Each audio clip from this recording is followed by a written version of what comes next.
Okay, good morning, everybody, and you're very welcome to our Google AdWords introductory class. Before we start, can I just ask a quick question to make sure that everybody can hear okay? So if you see in the chat in the bottom of your Zoom screen, you see the chat box. So if you wouldn't mind typing in just to confirm that we can hear everything okay, please. Good, plenty of yeses coming in. So that's always a good start. Okay. Well, first of all, you're all very welcome to this morning's class. What we're planning to do is to let me just get my screen to move forward here.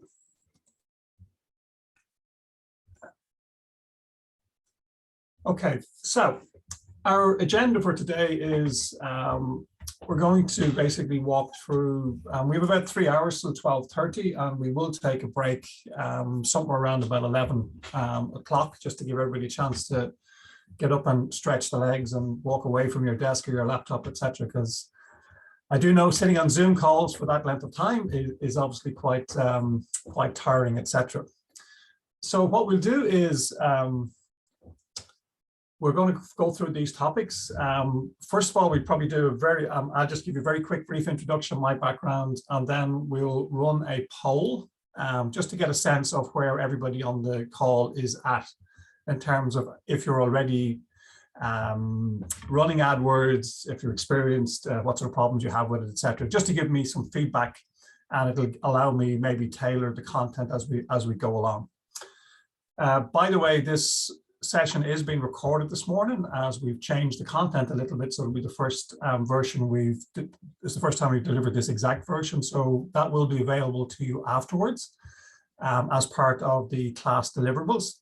So don't worry about having to write everything down as we go along. You will get a copy of the slides at the end of the class, and you will have a link to a video which will allow you to go back and review what we've said and what we've talked about through the course of this morning. A couple of things we'll do before we start in terms of, very often people don't think about in enough detail about what or why they're running Google AdWords. Is Google AdWords the right thing for them, etc. So we're going to spend a little bit of time talking about a couple of things that you really need to understand and do before you even start to enter Google AdWords and into that whole domain. The basic meat of the course then will be looking at keyword research, which is fundamental to how successful your courses or your campaign is going to be. We look at how to structure your ads accounts, and then obviously creating your own campaign and some of the key settings to watch. We'll spend a little bit of time talking about ad groups, ads and ads extensions, what to look for there. And then finally, we'll sort of talk about metrics to monitor and measure and how to approach optimizing your campaign over time. Because the most important thing really I find with Google AdWords campaigns is they do need constant attention, and very few campaigns work as well as we would like straight out of the box. It generally takes 2 to 3 months of optimization activities to really get your campaign working in the way that you want. Now for questions and answers, there is both the Q&A box in the bottom for those familiar with chat, so you can, as we go along, please put in any questions that pop up that we haven't covered or anything you don't follow. If you pop it into the Q&A, and at the end of each topic, I'll review that box and try and answer any of the questions that come up. Equally, you can also type in the chat, and again, we'll look at that at the end of each topic as we go along. It'll be a mix of slides, the majority of the content is slides, but we will be going into a Google Ads campaign and account and working in the account just to show you in real life what some of the things are that we're talking about. Okay, so considering that we have a lot to get through this morning, let's kick on with with what we're looking at here. So 1 second.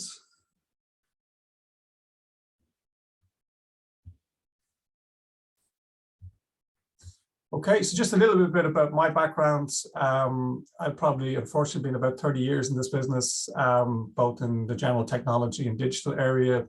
I've worked primarily initially as an IBM consultant in the e-commerce space, but I suppose my biggest piece of career work was building the Lenovo e-commerce environment in Europe, which spanned about 14 countries by the time we completed that. So I have a broad experience, particularly with large budgets, but these days I work with a mix of clients across, e-commerce stores, which has been, of course, very, very busy over the last 18 months or 2 years, as through the pandemic, people have transitioned more to that. But also we work with traditional distribution and sale businesses who are looking for new leads and that sort of stuff, which is a slightly different approach in Google AdWords, but equally important. And we've worked with budgets for clients all the way up from 500 euros a month, or slightly below that sometimes, up to larger budgets of obviously 50K per month. Nice when you have it, but then you have a lot of work to do to make sure that all of that continues to deliver for your client. Okay, so first poll of the morning. See how everybody is. I'm going to just initiate this poll, which is just basically a couple of questions around, let me just stop this, relaunch. Okay, so what what you should see on your screen is just a couple of questions in terms of what you're currently doing with AdWords, and this is really just to give us a sense for what everybody's doing at the moment, so we can get an understanding from you. So if you wouldn't mind answering the questions on the screen in the poll, and then in about 30 seconds or a minute, we will share the results, and then we'll move on from there. Does everybody see the poll okay?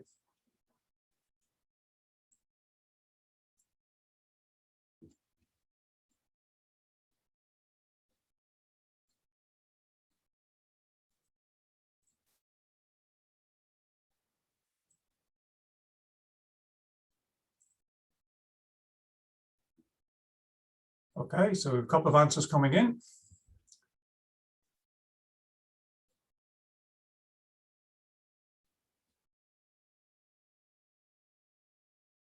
So we've 4 or 5 people have now answered, 6, 7.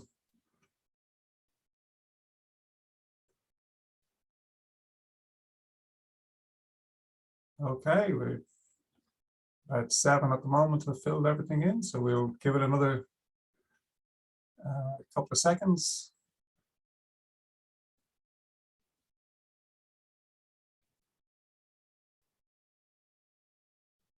Okay, we'll give you 5 more seconds, and then we'll close the poll, and then we'll share the results.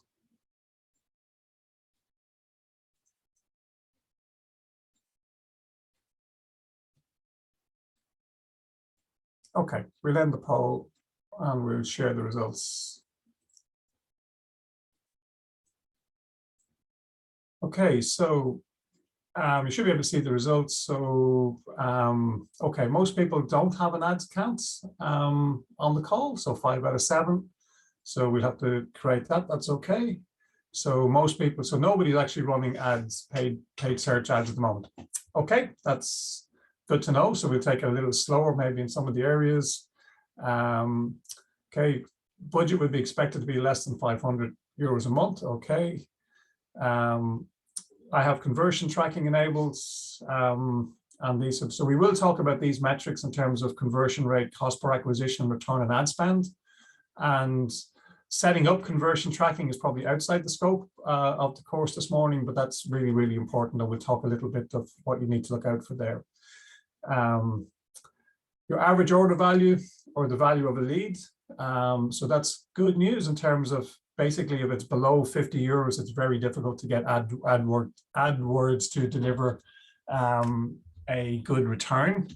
So everybody at least is between 50 and 150, or indeed over 150 or 500. So that's all good. We don't know the average order value or your average value of lead. It's something we'll spend a little bit of time talking about. You need to calculate it, because I think that's really important to understand, because without it, you don't know if you're succeeding or not. most people either haven't done anything or they just know the basics. Okay, so thank you for that, folks. I mean, that gives me a good sense of where everybody's at on the call. So let me go back to my deck here.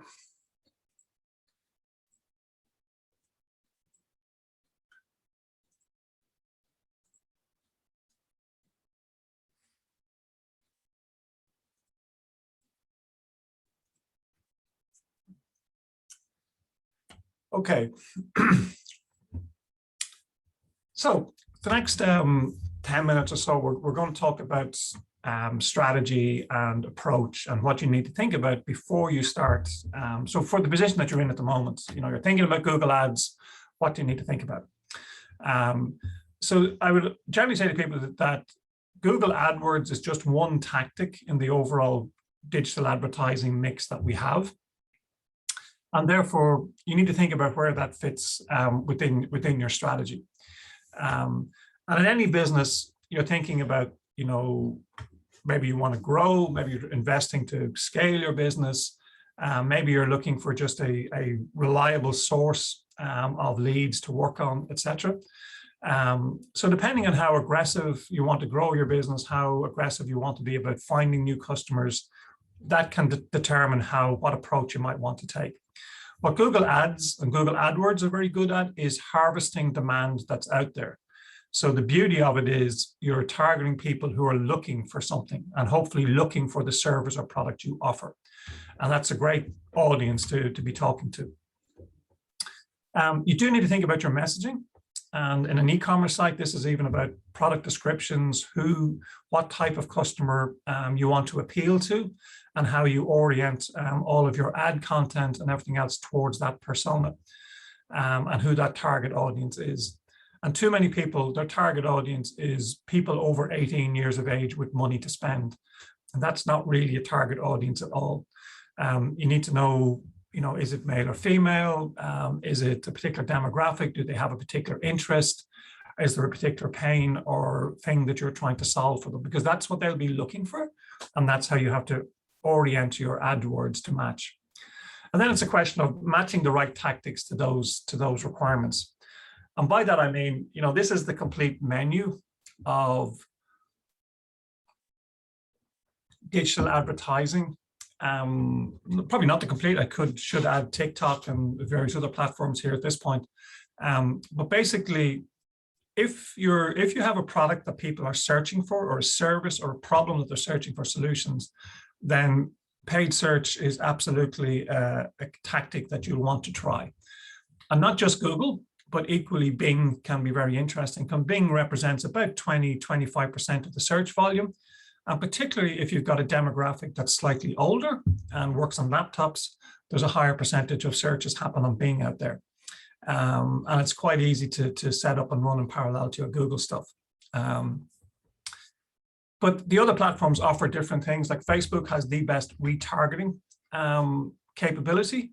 So in terms of Facebook collects more information on us all than any other platform, basically. So the ability to target that or retarget that, people who've come to your website, for example, to show them ads on Facebook is quite easy. So that can be an appropriate one. LinkedIn allows us to target, people based on their skills, their job titles, all of that type of stuff. And then, we can jump into conversations on Twitter with Twitter advertising. We can do stuff on mobile with geo-located ads, etc. So really the point of this chart is to say, look, when you're looking at your limited advertising budget, you need to think about which tactic is the correct one. But for e-commerce stores, for example, I would generally find that, Google search or Google shopping campaigns, generally add up to 30–35% of the traffic and maybe even 30–40% of the revenue.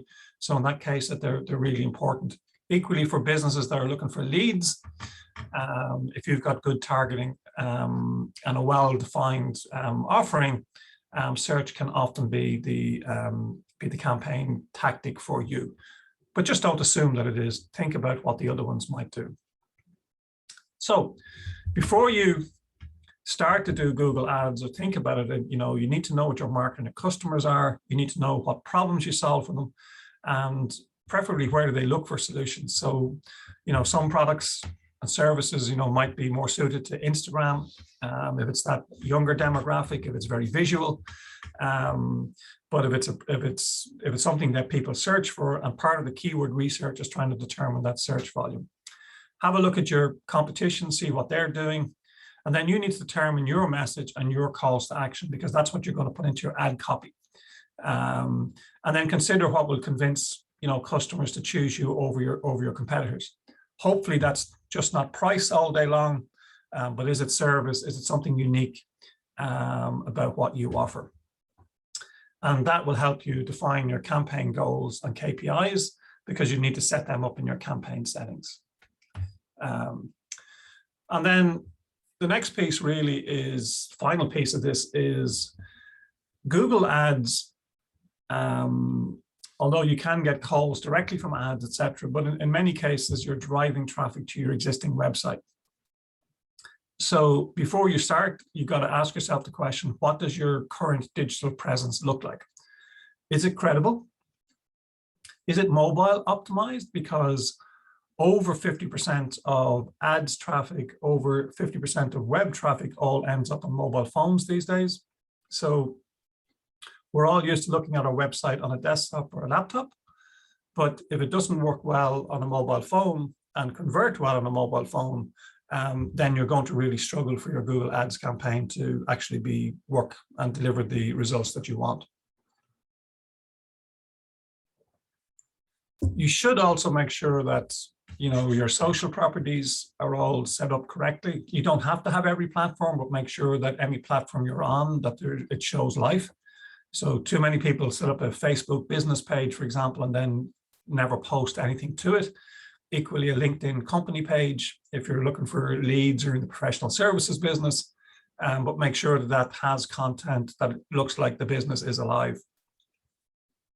And then for local businesses particularly, so businesses that are looking for results in a geographic area, it's really, really important to set up Google My Business, to claim that so that you're managing it, because it will help your search engine ranking, which in turn will lower your cost per click in Google paid search.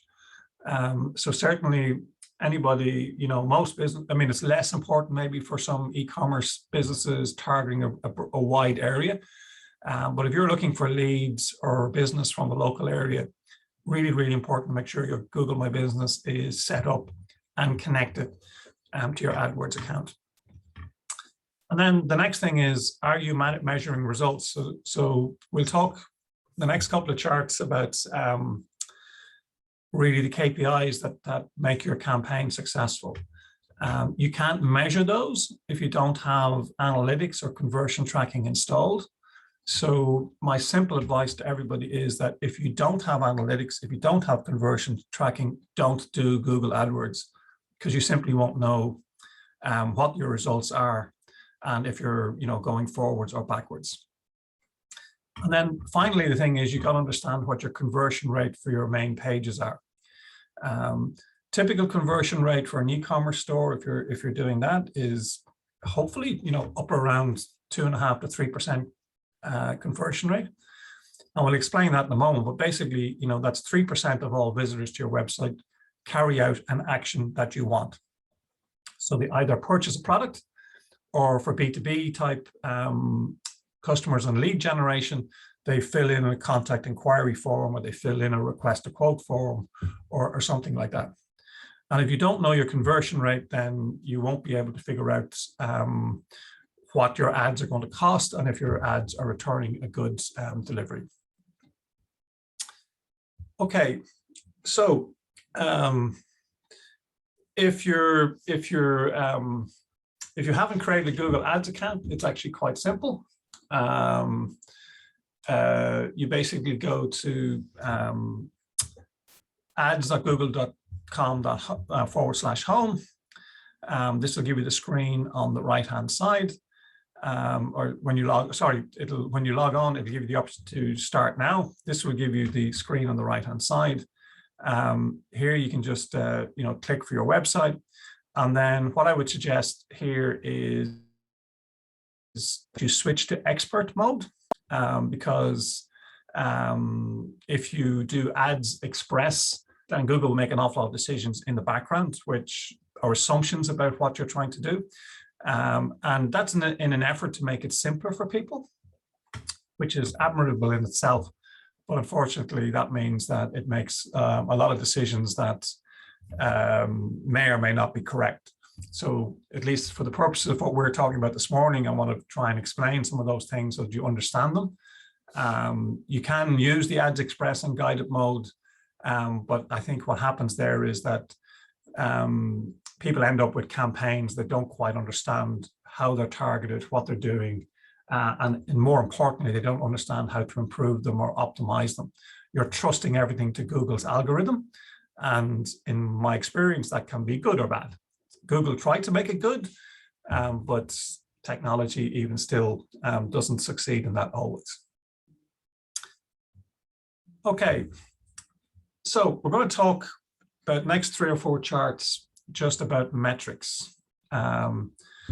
So what I would say to everybody, again, this is things that you need to think about before you start it all, is to have a value or define a value for every conversion or every result you want from your ads. So if you're running an e-commerce store, that's very simple. It's a sale or a reservation on a hotel site, and that has a revenue automatically associated with it. You sell a widget for 100 euros, that's the value of your conversion. For B2B customers and service type who are looking for leads, then you have to figure out a value for every lead that comes in. And it doesn't need to be complicated. If, for example, you're a plumber installing heat pumps, and you know that every project is worth 8,000 euro, for example, and you need to get 10 leads to actually, get 1 customer, then you know that each lead is approximately, on average, worth 800 euros, so that every 10 gives you a business of 8,000 euros, for example. So a back of an envelope calculation like that, can give you a rough value of a new lead or customer inquiry. Not difficult to do. But then even things like sign up to newsletters, for example. For example, if you end up with a newsletter list of 1,000 customers, and you know that on average, that newsletter list generates 10,000 euros in revenue for you every year, then each sign up to your newsletter is roughly worth 10 euros a year. Again, a very simple calculation, but it gives you a value for each action. For every click that you pay for them in Google, you know whether you've got a return or not for it, which is good, which is important in terms of managing. So in the spirit of that, conversion tracking on your website must be implemented, is my advice. And I said that can be a little bit more complicated and may take some help from your web developer. But if you're running Google Ads, you have to make sure that you're conversion tracking either from your Google Ads campaign in terms of tags there, or importing those conversions from analytics is really, really important, because without that, Google can't optimize for anything, and you won't know how well you're doing. You need to link AdWords, and we'll show you that later, and your Google Analytics account. And then it is also an advanced technique, which we won't talk about in this course, is adding additional tracking parameters on your ad URLs, which allows you to see exactly what people are doing based on the ad that they clicked on your website. And then I would also say, once you're up and running for a month or two, then you can implement what they call remarketing, which is basically, this is where cookies and everything else come into it. So it's basically where somebody who visits your website but maybe hasn't purchased, it gives you the ability to show them a display ad later down to bring them back to your site. The reason this works is because at least somebody's been on your website, they know who your business is, And very often it takes 5 to 6 touch points or conversations with a customer before they purchase. And that's why retargeting and remarketing, which is cheaper to do to people who've been on your website, makes this a lot more efficient and improves your conversion rate overall. Okay, so there's a lot of metrics we could talk about, but we've mentioned some of these already.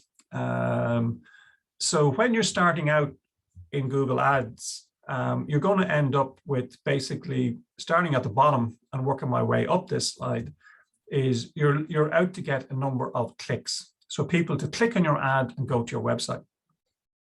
Every time somebody clicks on an ad, you're charged. And that's the only time you're charged, is when somebody clicks on your ad. So that's the good news. The number of times your ad is served up to your audience is called impressions. So you might often see in your ads account, you'll see that this ad was shown, has 1,000 impressions, which means it was shown to 1,000 people.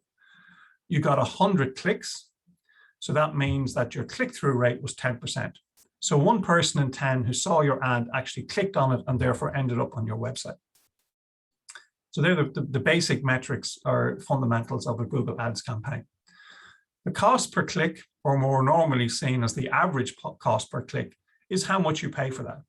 And the objective of optimizing your campaign is to work towards reducing that cost per click.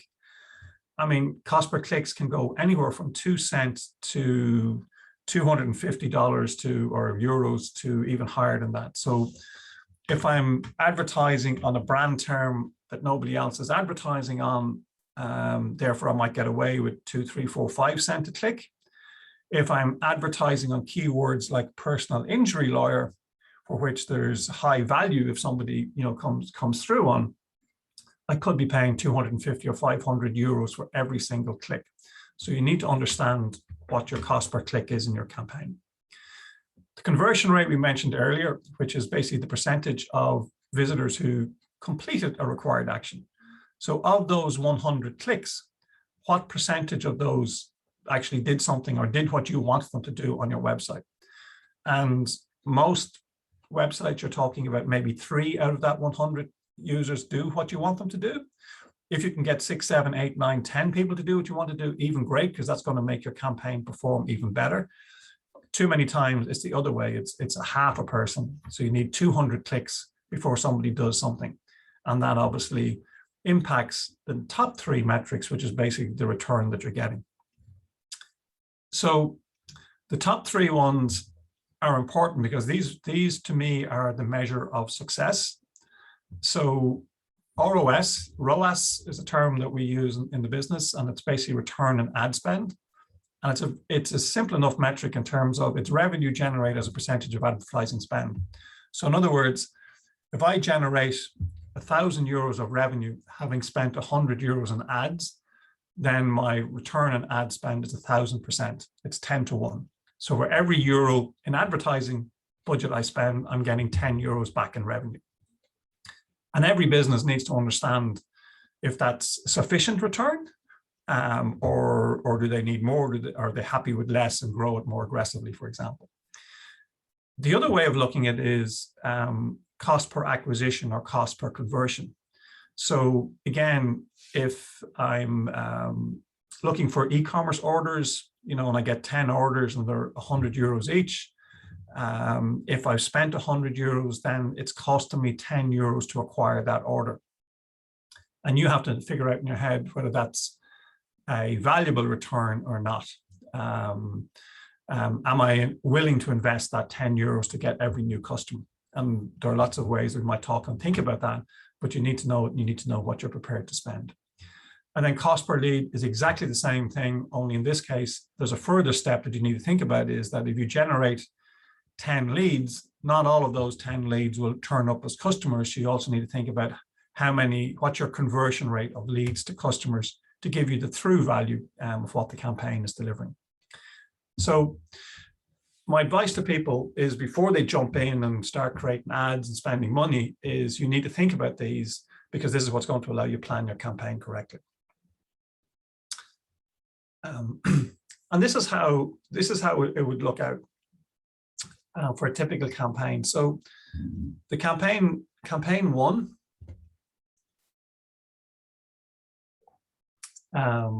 is sort of what I would describe as typical enough sort of metrics that you might see for a search campaign. Campaign 2 is a display campaign or Facebook type campaign. So what you'll see on search is that you'll have a smaller number of impressions because there's a limited search volume. There's only so many people searching for each of the terms. You'll then see their click-through rate of a minimum click-through rate would be 2%. A really good click-through rate, 5, 6, 7% and above. So if your ad is shown 2,000 times, you got a 5% click-through rate, you got 100 clicks.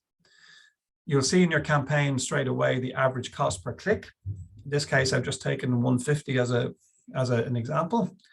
That means that you've spent 150 euros on those 100 clicks. The next thing you need to understand is your conversion rates. I've taken 3%. So that means we've had 100 visitors, 3% conversion rate. We got 3 orders, or we've got 3 leads. Now for this business, the average order value is 275 euros, which is nice and healthy. And therefore they generated 825 euros of revenue. So straight away, I know that the cost to acquire a new customer in this campaign is 50 euros. And for that 50 euros, I'm obviously getting 275 back. Excuse me. Or depending, accountants tend to think of it maybe an expense to revenue as a ratio. So they'd say they're spending 18% of their revenue acquiring a new customer. Or marketeers tend to think about return on ad spend, which means that I have a 550% return on every dollar of advertising or euro I spend. Therefore, if I spend €1, I get 55 euros back. So that for most companies, that might be good. You have to make a decision within your own business. Does that set a return? Does that look good? Is that good enough? Does it need to be improved? We always want to improve it, but the most important thing is to know your break-even point and make sure that your campaigns are at least in the early days breaking even. So you're not wasting money, you're not losing money, and then you can sort of optimize and scale and expand from there. Okay, so two or three. One last thing before we stop for some questions. You have to think about how to win with Google, and you are competing for Google's limited resource, which is the ad space on the research engine's results page. And Google will show your ad for 2 reasons. The first one is that the ad gets clicked on. So if your click-through rate on your ads are below 2%, Google will stop showing your ads because Google will figure out it's a waste of time showing this company's ads because nobody clicks on them. Therefore, I'm never going to get paid. And that's understandable. But to be fair, the reason Google has become the #1 search engine is because they deliver results that are relevant to the customer. So when you do a search in Google, generally speaking, the results that come back are relevant, are useful. And Google is very focused on that because that keeps them the #1 search engine. So what that means is you can only win by delivering the right ads to the right audience. So that means you have to pick the right keywords. You can also adjust it by time, location, device, but basically you have to pick the right keywords, and there really isn't any shortcuts in this. So you can, and you have to be very careful that you can pick keywords that generate a lot of impressions. But if people typing in those keywords aren't looking for what you're offering, then they won't click on your ads. So it's a bit of a waste. Or worse still, they will click on your ads. You'll get lots of traffic that won't convert, and you'll end up spending a lot of money with Google for no return for yourself. So think about when we're talking about creating ads, doing keyword research, don't be tempted to pick keywords that have loads of search volume but aren't really that relevant or don't have good search intent. Think about it, getting the right key. You're better off having a small campaign that delivers a good return and then worry about scaling it later rather than the other way around. The other thing to consider is ad rank. And this is who everybody wants to be top of the list on Google. Everybody wants to be the first ad that shows, etc. And that's not always, by the way, a requirement. You can, if you appear in ad rank 2 or 3, it can be a lot cheaper sometimes, and that actually can deliver better results. But the way to do it is you can adjust your bidding, and we will talk about bidding strategies when we get into the campaigns. When we talk about creating ad copy, you need to make sure your ad copy is relevant, and it actually is relevant to the keywords that the person types in when they search. And then finally, the landing page experience. So Google will also look at the landing page where you're landing that traffic. So, for example, if we're doing a campaign trying to sell charcoal, which will just one of the examples we might use later, if the landing page that you're sending that traffic to doesn't mention charcoal, doesn't have charcoal products on it, well, then Google will look at it and say, this page is not relevant to those people who are searching, and therefore they will give you a low quality score because they reckon that's going to be a bad experience for the customer. And Google will decide in its own mind what a good or a bad experience is, and that's one of the challenges we often have. So you need to make sure that your landing page references the keywords that you're targeting and is fast and well designed for mobile, etc. Because if it's not a good experience from that point of view, Google will penalize you, and therefore it will charge you more per click for every time that somebody clicks on your ad. So that's the importance of that. Context of search as well, depending on sometimes if Google looks at something that it works well on mobile but not on desktop, or vice versa, it will apply that quality score in the same way. And then the other thing is ad extensions, and we'll talk about ad extensions. So things like location extensions, that's why Google My Business is important. So if somebody's searching for plumbing services in Drogheda, and you have a really good Google My Business account set up that clearly identifies the business is located in Drogheda or wherever, well, then that will feed into the quality score that your ad gets. So as I said, this is what defines your quality score. Click-through rate is the biggest thing. So you've got to write an ad that gets clicked on. And landing experience is probably the next best thing, which is in terms of make sure that your landing page that you're landing those ads on talks about the services that you're advertising in the ad in the first place. And here's the important thing, if your quality score is below 5, effectively, Google will start to charge you more for that click because it's concerned. It wants to make sure the customer has a good experience. If you have a quality score, that's between 5 and 10, then you get a discount on the click, which makes your ads cheaper, and therefore you should get a better return. Okay, I'm going to pause there for a minute and just see if anybody has any questions at this point in time. So if you've got any questions, you can type them in the chat, and I'll see if we can answer them. If not, we'll move on to the next piece.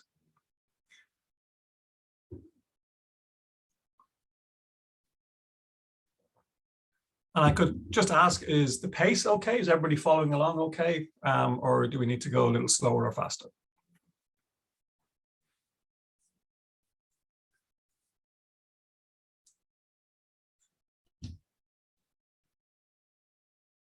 Okay, good.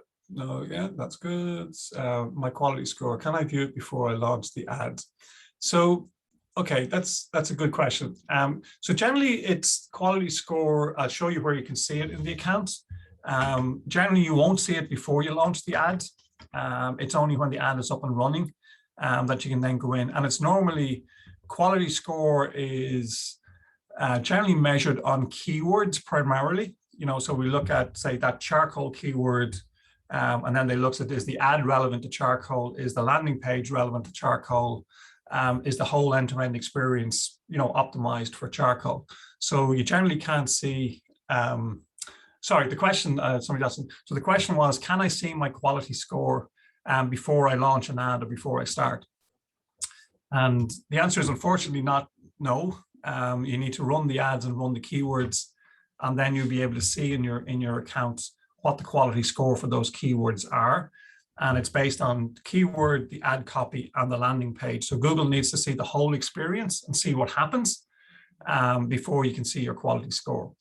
And the most important component of quality score is your click-through rate. So obviously before you launch the campaign, you don't have a click-through rate. So it's only afterwards you can see that, and therefore you'll get a quality score. And that's my point as well, that unfortunately you can't set these things up and let them run and hope they'll be fine. You have to keep reviewing them, optimizing them, and tweaking them over time. That's key to making sure you're successful. Okay. Let's move on to the next section then. Thank you for that question. That was good. So I just want to talk a little bit about account structure, and then we'll go in and have a look at Google Ads account. So this is the basic structure of Google AdWords. So for those of you who don't have an account, you'll obviously need to create a Google AdWords account. And basically at that account level, you will give all you need to create an account is a unique email and password, which you set up on Google AdWords. It does need to be a Google associated email, so that you may have to associate your email with a Google, etc. But once you set up the account, that should all happen automatically for you. The one thing that is the billing structure is set up on your account. So in other words, you can have multiple campaigns, you'll have multiple ad groups, etc. But you'll have one billing set of payment profiles, etc. associated with your account. So for companies with different departments and they're managing budgets, at that level, you might create different accounts for different departments or different countries. But for, I think, most people on the call here today, you will have one account set up for your business. The next thing then is campaigns. So there are different types of campaigns. We're focused today, obviously, on paid search, but there are also display campaigns where you push out images and video, etc., like YouTube campaigns. There's also shopping campaigns particularly for e-commerce stores, where it takes your product title, picture, and you'll see it in a carousel of shopping ads. But the important thing to know about campaign is certain things are set at the campaign level.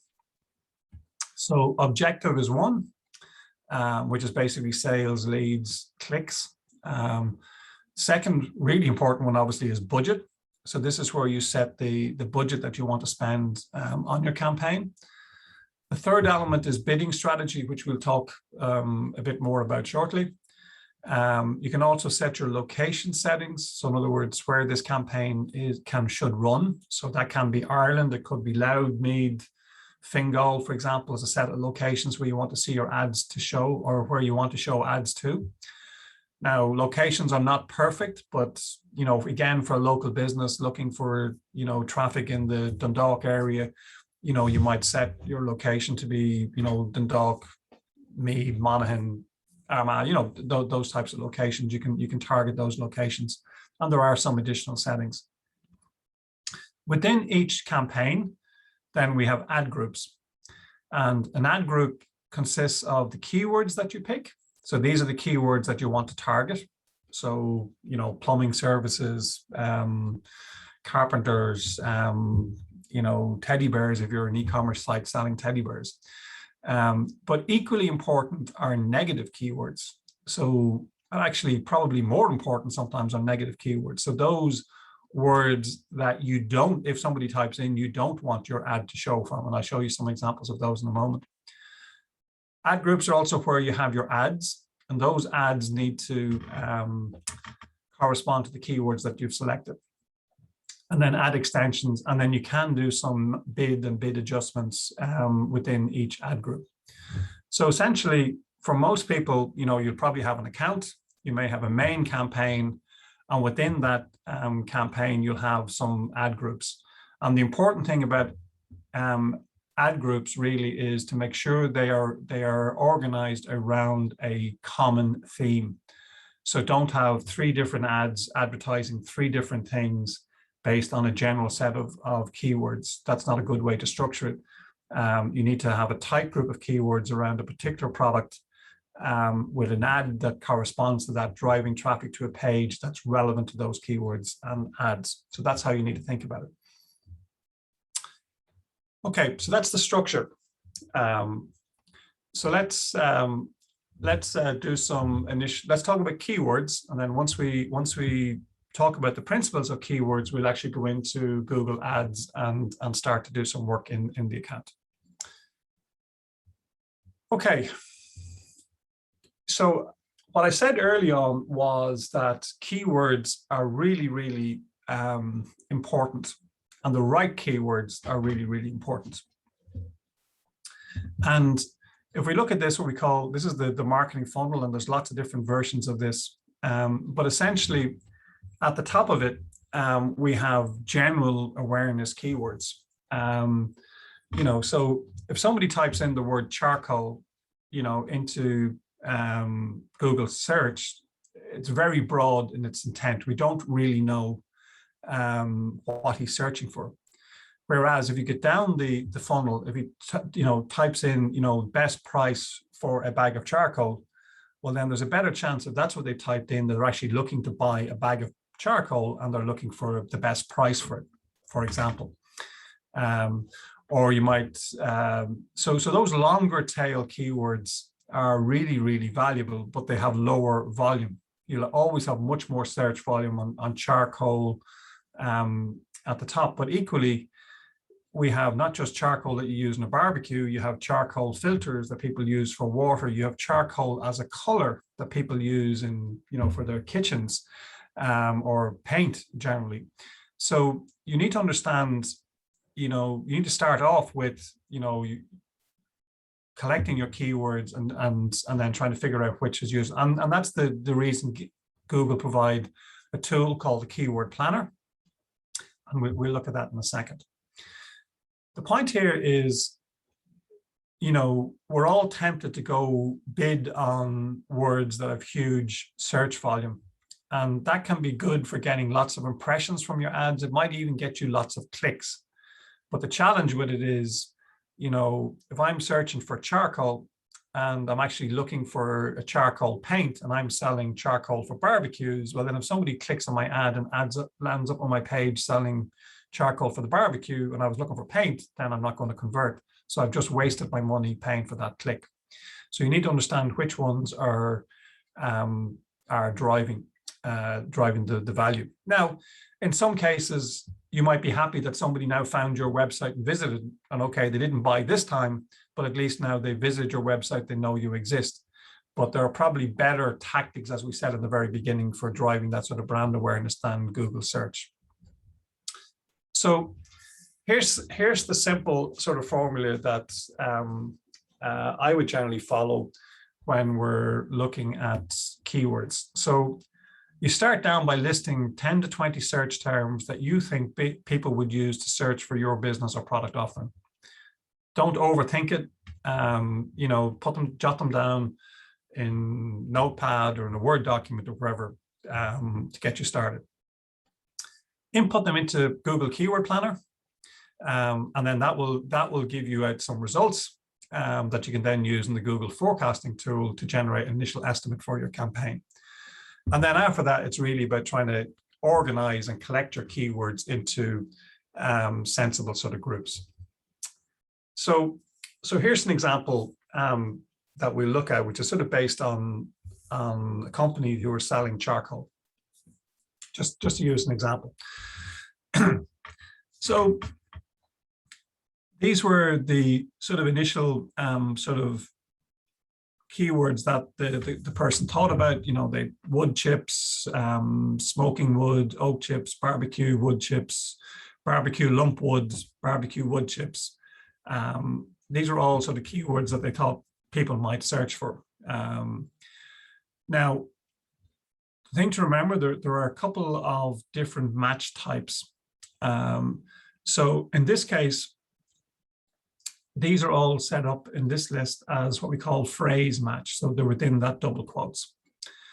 So which means that Google will look at somebody who types in anything charcoal in the search term. So again, charcoal filter, charcoal kitchen. So that word charcoal as a phrase match around the double quotes will trigger all of those, those search terms will trigger the ad in that case. An alternative is to use exact match, and that's with, in that case, somebody would have to have typed in activated charcoal and nothing else to trigger the ad. So it means with exact match, you can be much more precise in terms of what keywords trigger your ads. But obviously that means you're going to get less volume, you're going to get less impressions. The other thing is that exact match tends to be cheaper because it exactly matches the intent of your ad. It should match the intent of your landing page. So you're always better to add as many exact match keywords as you can to your campaigns. The second column are negative keywords, and these are searches that you don't want your ad to appear for. So again, when you do a search in Planners, we'll see in a moment, it'll also generate a whole bunch of keywords that, yeah, I'm not selling that. I absolutely don't want to, I don't want my ad to appear when somebody types this search term in. So for example, you know, you have charcoal bleach. You obviously have a restaurant called the Charcoal Grill in Galway because there's lots of searches for the Charcoal Grill Air Square or Charcoal Grill Galway. You can get a charcoal latte, apparently, or somebody thought you could because that's what they searched for. I have no idea what a charcoal monkey is, but you can get a charcoal shaker kitchen, charcoal water purifying sticks. So these are all terms that if you showed, and you'd be surprised, even though you might say in your ad charcoal for the barbecue, people don't even read ads, they just click on them sometimes. So basically you would not want your ad showing for any of these. So we need to set those up as negative keywords. And then finally, based on the keywords that you put in your campaign, you can then also see within Google the actual searches that are generated. So the words on the left, even though these are the words I put in, the words on the right are actually what people searched for. So charcoal barbecue Ireland, charcoal barbecue, lumpwood charcoal Ireland. So they are all reasonable search terms if I'm selling, you know, charcoal for the barbecue. You'll see we still had a super charcoal grill Ballybuffet contact number, which was probably triggered by charcoal phrase match and charcoal. But obviously that would be one you'd pick and you'd add to your negative keywords because that's not what you're selling. You can see, you know, charcoal water filter Ireland. So again, that's probably one you'd add to your negative list when you see it appearing in your campaign. So basically, the point I'm making here is that you start off with a small set of keywords. You add a bunch of negative keywords to your campaign as well. And then you continue to review the search terms that trigger your ads and decide whether that's a good term and you can add it as an exact match, or a bad term and you add as a negative. So they're the three types of keywords. And, you know, just a couple of comments on it. Don't be afraid to use, you know, very active type keywords as well, you know, so free, online, best, all of those sort of things as well. And even to use these words in your ad copy particularly, can help your ads actually convert quite effectively. Okay, so I'm going to stop with the charts there for a moment, and we're going to go into Google Ads just to walk you around some of that for the moment, and we'll walk back through some of the things that we've talked about here.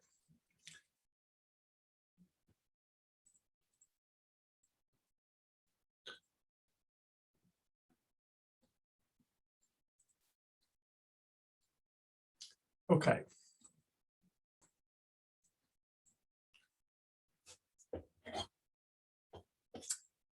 So I'm now in Google Ads. When you come into Google Ads, you would normally see a screen and I'm going to use basically just a dummy account here, which is this one. So normally you come over. This is the first screen that you see. So on the left-hand column, you can see all of your campaigns. You can select all of your campaigns, and under this column here on the left, you can see which campaigns are running. Now, at the moment, these are just dummy campaigns for the purpose of the class here, etc. So you'll see your two campaigns as they're set up, and we'll walk through the settings on these now in a second. The other thing in your campaign or in your AdWords account is tools and settings. So under tools and settings, you get these various whole set of options. So let's just walk through a couple of key things. So the billing pieces are where you set up your basically billing profiles. And essentially, in most cases, that means you need to put a credit card against the account. If you spend over 10,000 a month, then there's options for invoicing. But I think for most people here, it'll be a question of creating a payments profile and basically adding the corresponding credit card to the account. And Google will bill typically an average when you get to 300 euros or monthly, depending on, here we go, it's 300 euros or 30 days after your last payment, whichever comes first. Here's also the place where you need to go in and download your invoices, etc., for keeping everything on track. In terms of other elements of the setup, linked accounts is where you would also link your Google Analytics and indeed Search Console if you have it to your account. But the most important one to link typically is your Google Analytics. It's not too difficult. You basically open it up here and you add your Google Analytics code to the property. What we're going to talk about first off is Keyword Planner. So the planning elements. So we're going to go over to Keyword Planner. And we're going to start with discover new keywords. Okay, and this gives us the Keyword Planner tool. So as I was mentioning, I mean, it's as simple as giving this 10 ideas to start with. So we're going to start with charcoal, lumpwood. Spell that correctly. We can have charcoal barbecue. Just think what other ones, just bring up my spreadsheet here and see what other ones that we had in the mix. Wood chips.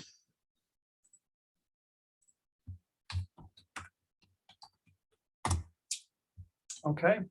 You can add and you probably should add your website URL to filter, but we're going to leave that out for the moment and click on Get Results. And you end up in this screen. So first thing to notice here is that this gives you a volume, this gives you an idea of the keywords that Google has found for you. It also tells me that, interestingly enough, the peak demand or the peak search volume for charcoal happens around about April. So we can see March, April, drops down a bit in May, June, etc. And Interestingly enough, that can sometimes be the fact that, depending on your market dynamics, but over the summer, garages, supermarkets, everybody sort of sells charcoal, so nobody really has to look for it. They can pick it up everywhere. So even though you think June, July, August might be really good months for selling charcoal or people searching for charcoal online, it's actually probably earlier in the year when it's not so obviously available elsewhere that people need to go look for it. So it's always interesting to know when I should be maximizing my campaigns, and this gives you an idea of the volume over the course of the year. So, like I was saying, Google's gone off and said, okay, yeah, so charcoal, we have 1,600 average monthly searches. Lumpwood, we have 40. Charcoal for the barbecue, 1,900 searches. So that's probably a much better keyword than charcoal because it's got much closer intent to what I'm looking for. And wood chips is 140. But then it also gives me all these other ideas. So charcoal grill, but as we saw, this case, we just know that could be the restaurant. Charcoal briquettes might be interesting. But in total, Google has found 2,618 possible keywords that we could use. So generally what we would do here is, and you can see charcoal grill, and there's another type of charcoal. So what you're looking at here, you're not selling a grill. So you need to, what this would tell me, there's an awful lot of search terms here looking for a portable charcoal grill, etc. So I need to add grill as a negative to my campaign to make sure I'm not showing ads for the wrong things. Best lump charcoal wood chips for the garden. That's again a different, it's not wood chips for barbecue. So that's possibly one we'd want to have a negative on. Coal briquettes. So what we would do here, having maybe played around with, putting in some different terms up here, seeing what else is available. We can then actually go back and download this list. So if we go to the top right-hand corner here, we hit this arrow and we say CSV file, and then it will download the list for me. So what I would normally do with that is we'll take it up over here. And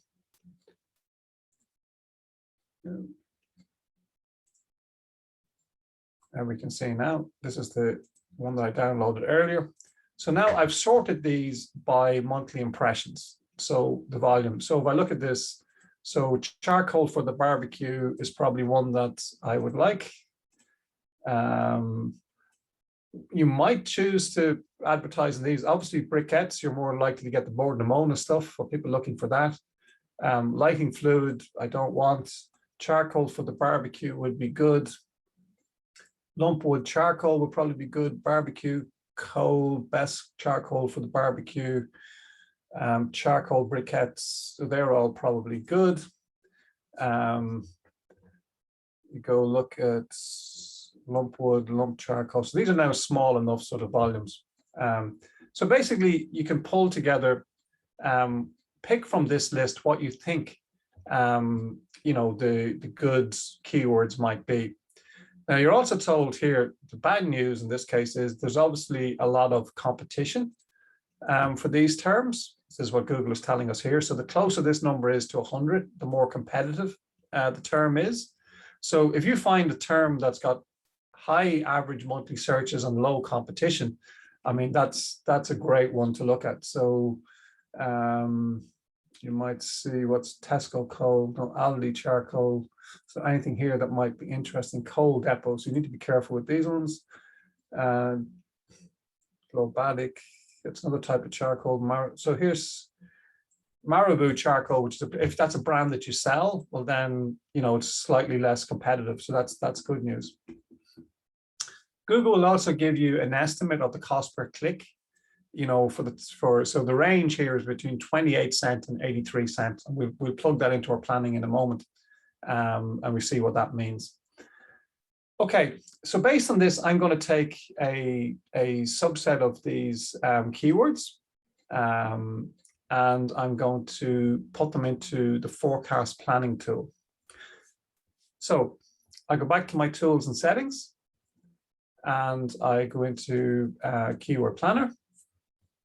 And this time I'm going over to get search volume and forecasts. And I can basically take let me take my keywords here. So I'm just going to pick these for now. I'm going to paste them in here, get started. So the other thing when you're doing keywords, when you're looking at a draft plan or planning it, you need to set the location. So in this case, I'm looking at the Republic of Ireland in my location. And then Google is saying, okay, these are all good. And then it'll give me a forecast. Okay. So this is basically telling me, 25 clicks, I get 460 impressions. It's going to cost me 82 euros. It reckons 5% click-through rate and an average CPC of 3.3 euros 30. Right. Now, at this point, two things to notice. One is we haven't added conversion metrics. We could, but this is an auction that you're going into. So when Google gives you a guide on the average CPC, very often it's underestimated. It's a bit like the guide price for a house with a real estate agent. You generally, my advice to people is to multiply this by about 1.5 to give you a better idea of what's likely to happen. But the principle is, generally you'd have more keywords here than I have at the moment, because that's obviously quite a very low volume of searches and a low volume of clicks. But we feed it in here and we'd take that out, and I'm going to show you what we do with it then. So we download that file, and there's a template which I'll give you in the handouts, because once I have that output from the forecast planner, I would then put it into this template here. So what the output from the keyword planner will give you is the number of impressions and the estimated number of clicks.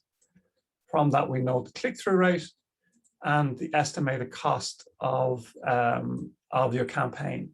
So basically, this is with a slightly bigger set of keywords I did earlier, and I just put these inputs in here. But it basically gives you a value for what you're likely to spend. And what we've done here is I've actually adjusted this by uplifting what Google is predicting, maybe 82 cents.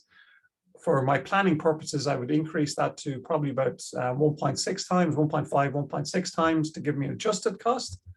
And therefore, my cost for the campaign for a month might be 240 euros. So that's what the output of the Google Planner tool will give you. And this, you can be as complicated or as simple as this as you want. I mean, you don't necessarily have to go through this exercise. You can pick your 10 to 20 keywords and put them into a campaign and test it and see how it works. But I like to sort of try and get some estimates up front in terms of what this might look like. So if you're prepared to spend the 250 euros a month, and that's the best way to test a campaign, is actually go spend the 250 for 3 months, and don't do it for anything shorter than 3 months, because it takes Google some time to learn about what you're doing. So be happy that you're going to spend 250 for 3 months to test to see what these results would be like. But at the moment, if I was looking at this for a client, you'd be saying that, okay, you're going to spend 240 euros. Google, our estimate is it might cost you 130 per click. We might get 183 clicks for the campaign. So this is where these numbers become important. So if the conversion rate on your website is only 2%, that means you're going to get 3.7 orders. If your average order value is 150, well, then you're going to get 549 euros back for the 240 you've spent. And the cost for every order is 65 euros. So that means you're getting 2x, 2.3 times your money back on your advertising. So that's probably okay. So, we'd be happy enough to at least go and test from that point of view. However, if your conversion rate on your website is only 1%, then you probably only get one order, maybe not even one order. If your order value is 75, then you'd end up only getting 68 euros back for the 240 you spent.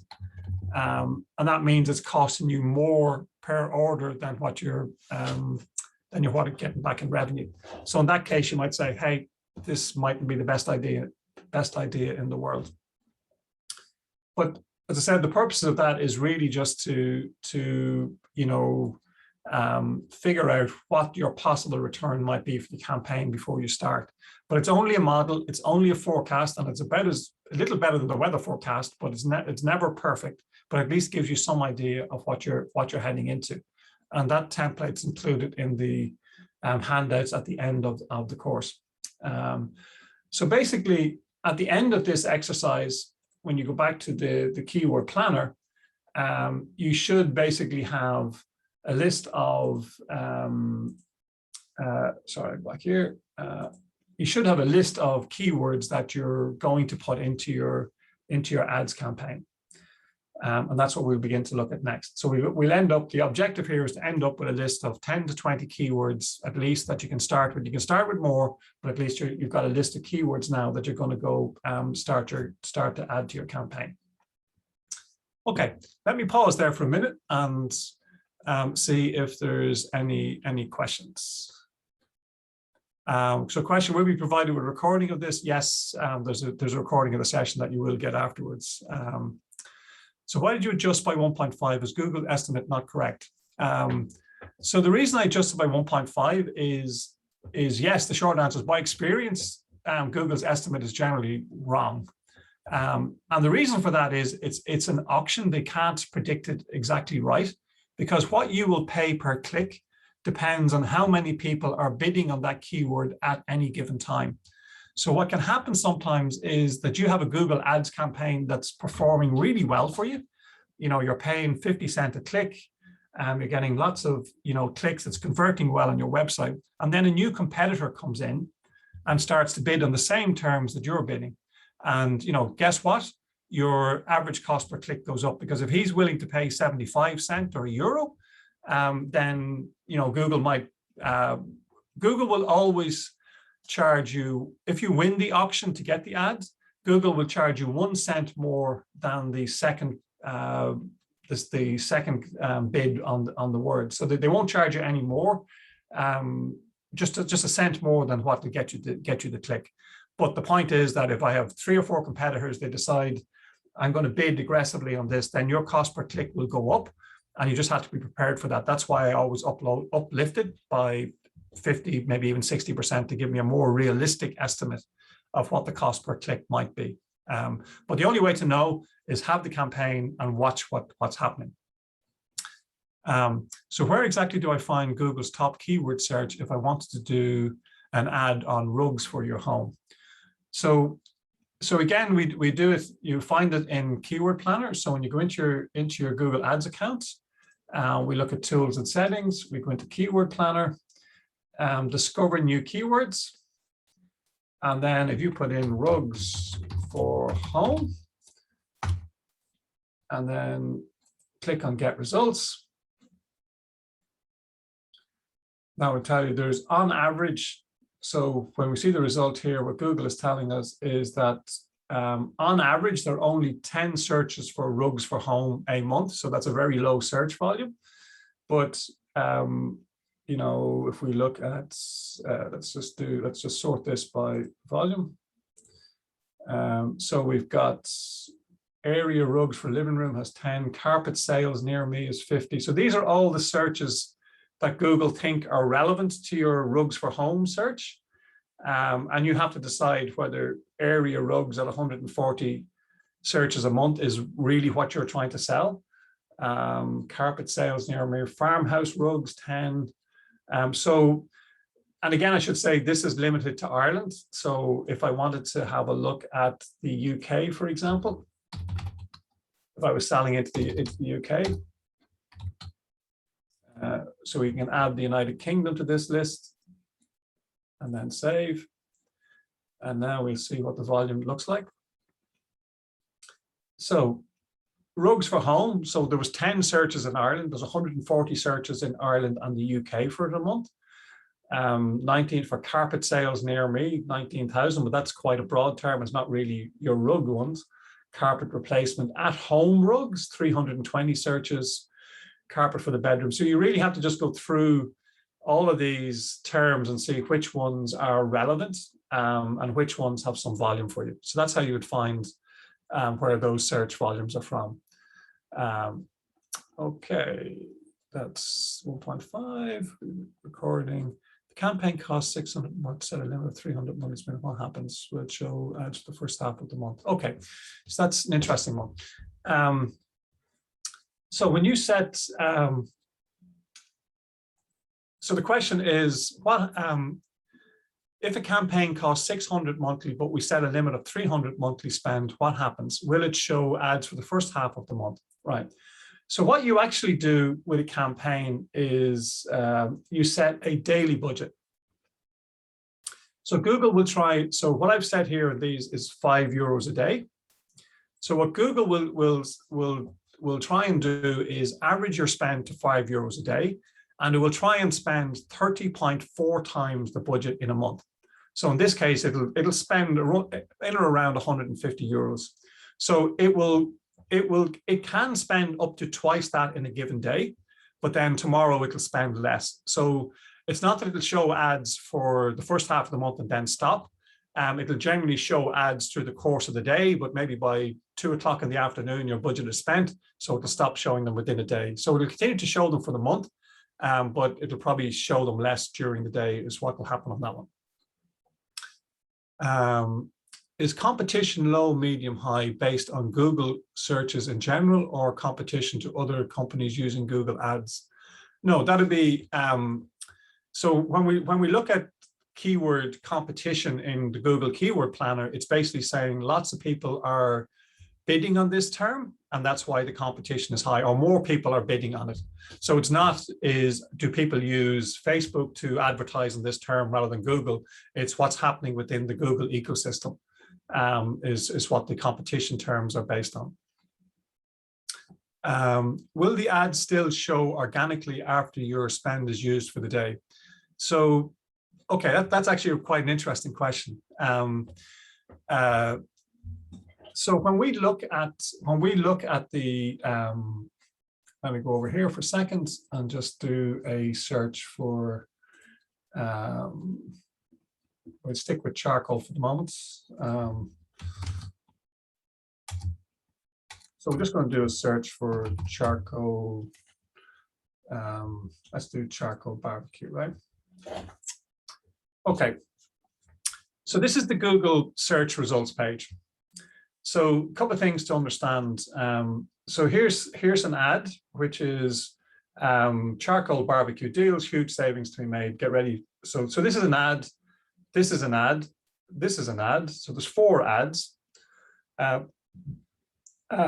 showing on the page.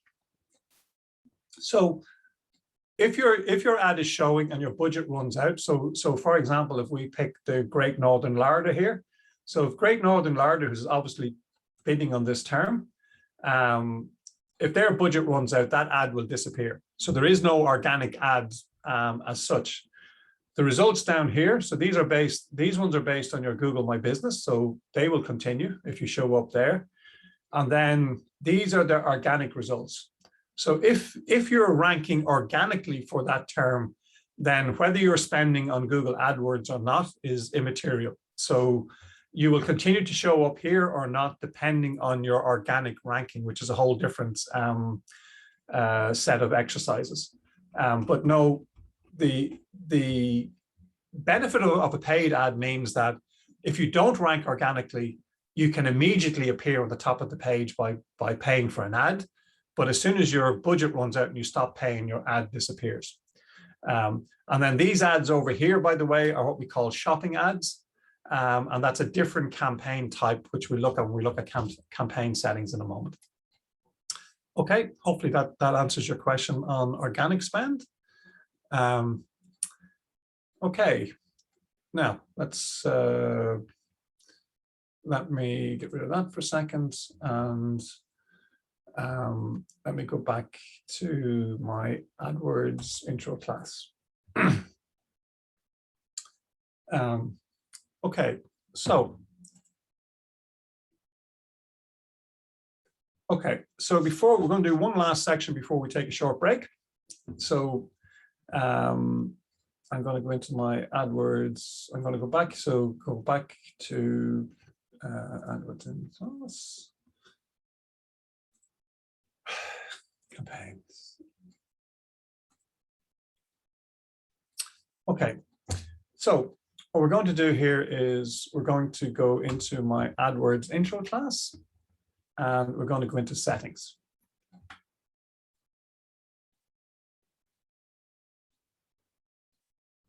Actually, we can probably step through.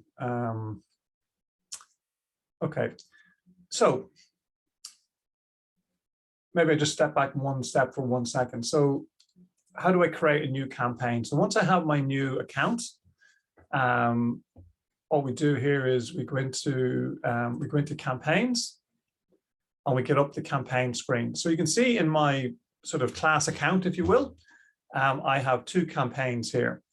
And if I want to create a new campaign, I just click on the add the blue button here. So plus, and then add new campaign. Now,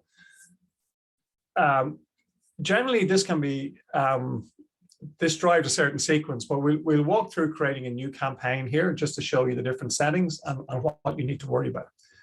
So the first thing I get here is what are my objectives? What would make this successful? Now, for most search campaigns, the 2 objectives you're looking for are either sales, so e-commerce sales, or leads, or maybe it's website traffic. So any of those 3 typically are good for search. When you get into product consideration, it's suggesting a video type campaign. This is a local campaign for store visits. Brand awareness is suggesting display and video. So these are typically the reasons you would have a Google Ads campaign. Is you're trying to drive traffic to your website, you're trying to drive sales on an e-commerce site, you're trying to develop leads. So let's maybe go away from the QR code for a second, and let's go pick a leads type campaign, right? So what it's saying is, again, it's giving you all the options here, whether you want to create a different campaign type, but we're focused on search. So we're going to pick search.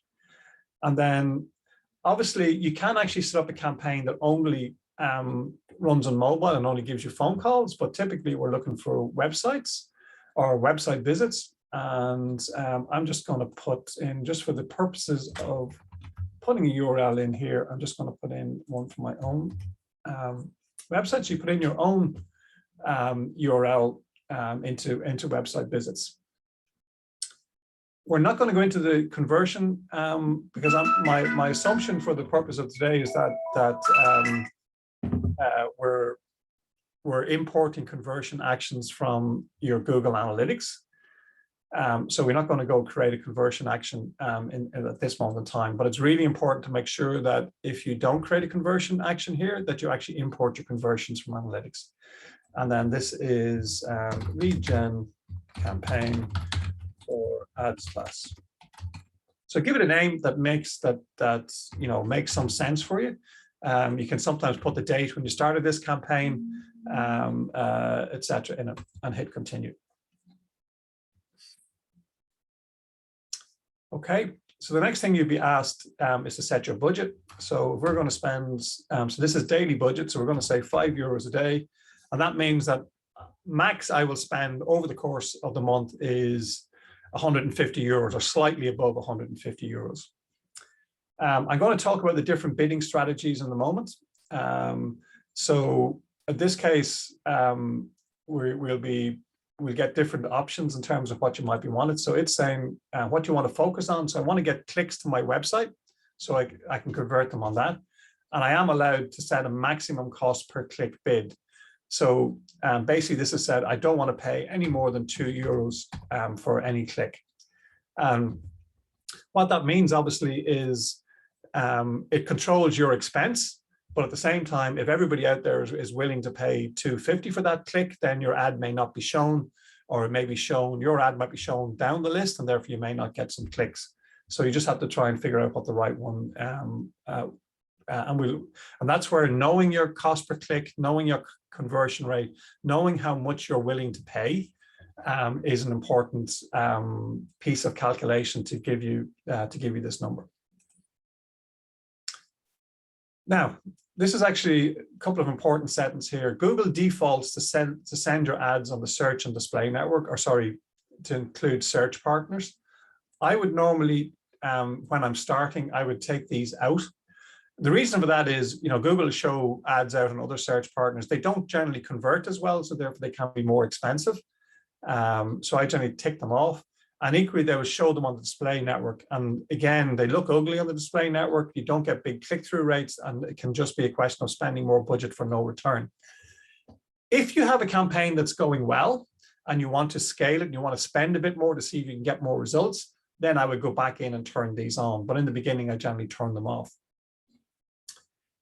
The next one is really important because, again, the default is all countries and territories. So, unless I'm a global brand selling globally, that's the wrong setting.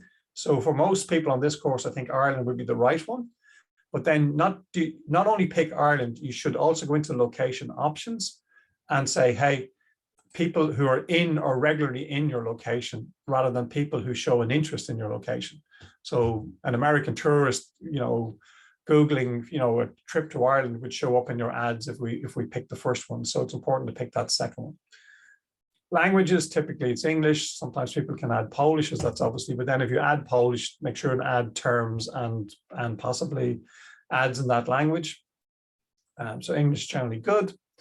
And then, now this is where I'm probably, well, what we can do is we can just, what you would do in this case is add your, and the reason it's come up with these terms is because of the URL I gave it. So if we wanted to go back here and give it my charcoal keywords for argument's sake, I would just put them in here.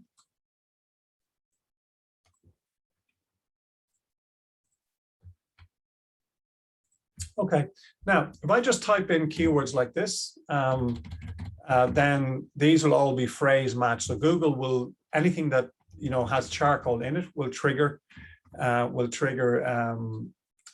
the ads. So in this case, I'm going to make these all exact match.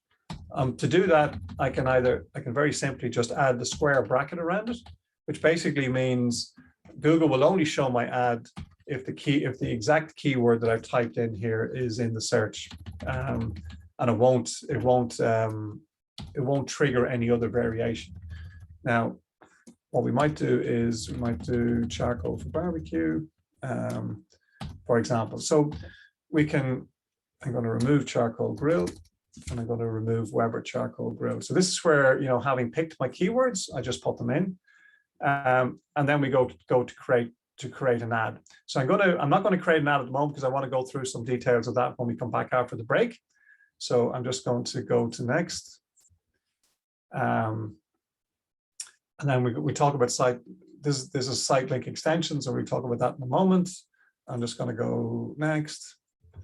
Now it's going to complain that I don't have any ads or anything else. So we're going to publish this anyway, and we're going to fix it then in the second half of the session.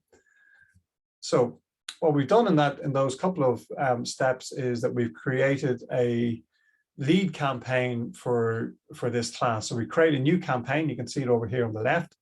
And at the moment it has one ad group. And when we come back in a couple of minutes, we're going to start to figure out what we add and do in this particular ad group. Okay, so that's basically created the basic skeleton, the basic structure of my campaign. We now need to fill it with ads corresponding to the keywords that we picked. So just go back to questions before we take a break.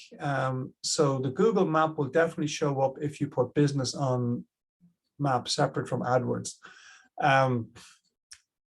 Not quite. So the question is, so the Google map will definitely show up if you put business on map separate from AdWords. So that's that page that we showed with the local search results, they're organic results. So if you've configured your Google My Business correctly and set it up, then you have the possibility that Google will show it within that. So just to show you that again, if we just give you, the reason I do an incognito window is because Google ads don't generate. So I'm going to go back to charcoal. So this means I'm using a window that Google doesn't really know it's me that's searching, so it's a more general, a general result. So in this case, the ads are across here. The last time was down the right. So again, the search engine results page doesn't look the same every time you go in on it. That's no surprise.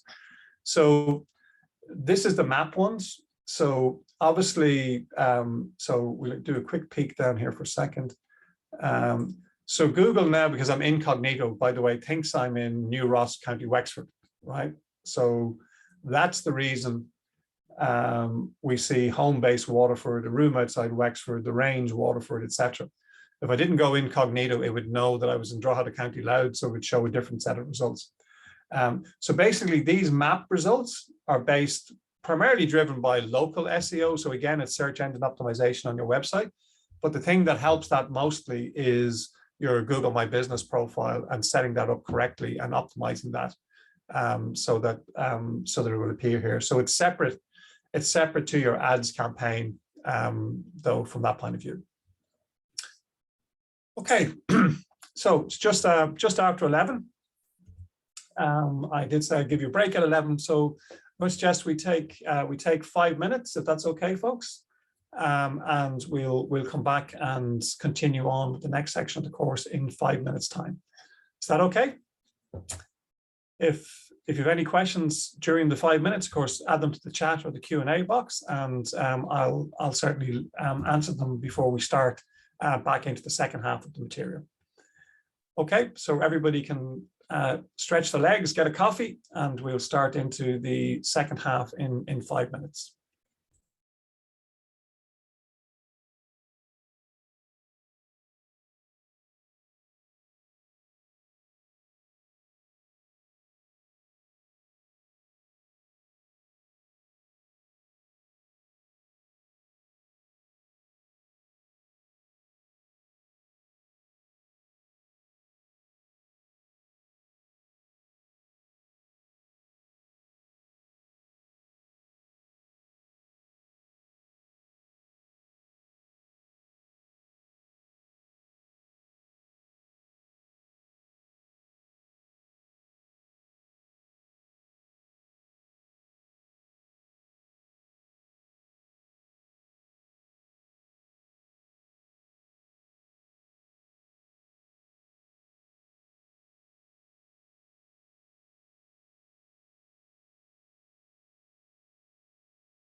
Okay, we'll start back in about a minute, folks, if you want to get yourself settled.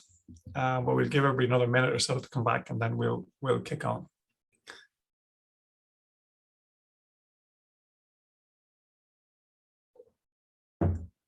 Is everybody okay with the pace that we're going at? I know there's quite a lot of detail, maybe quite a lot of information at times. So hopefully everybody's following along. But as we said at the beginning, this is being recorded, and you will get access to the recording probably in a day or two's time. We get a chance to post it, but we'll follow up with an email after the course, which will give you access both to the slides and also the video for what we're going through this morning.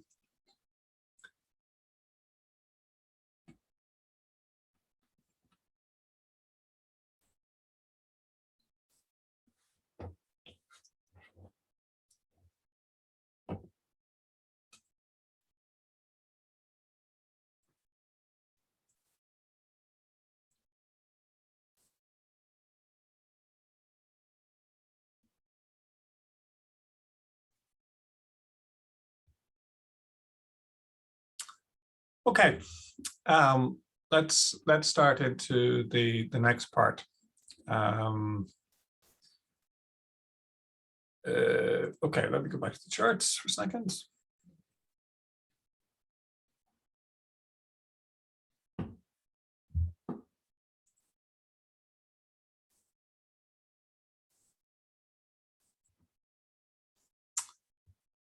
Okay, so we just talked through basically the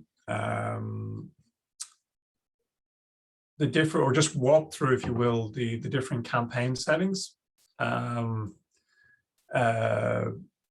we talked about networks, locations, budget, and bidding.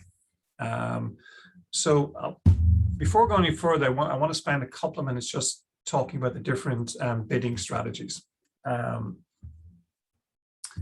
So there are different bidding strategies that are appropriate when you're starting up in your Google AdWords. Now, increasingly, Google wants you to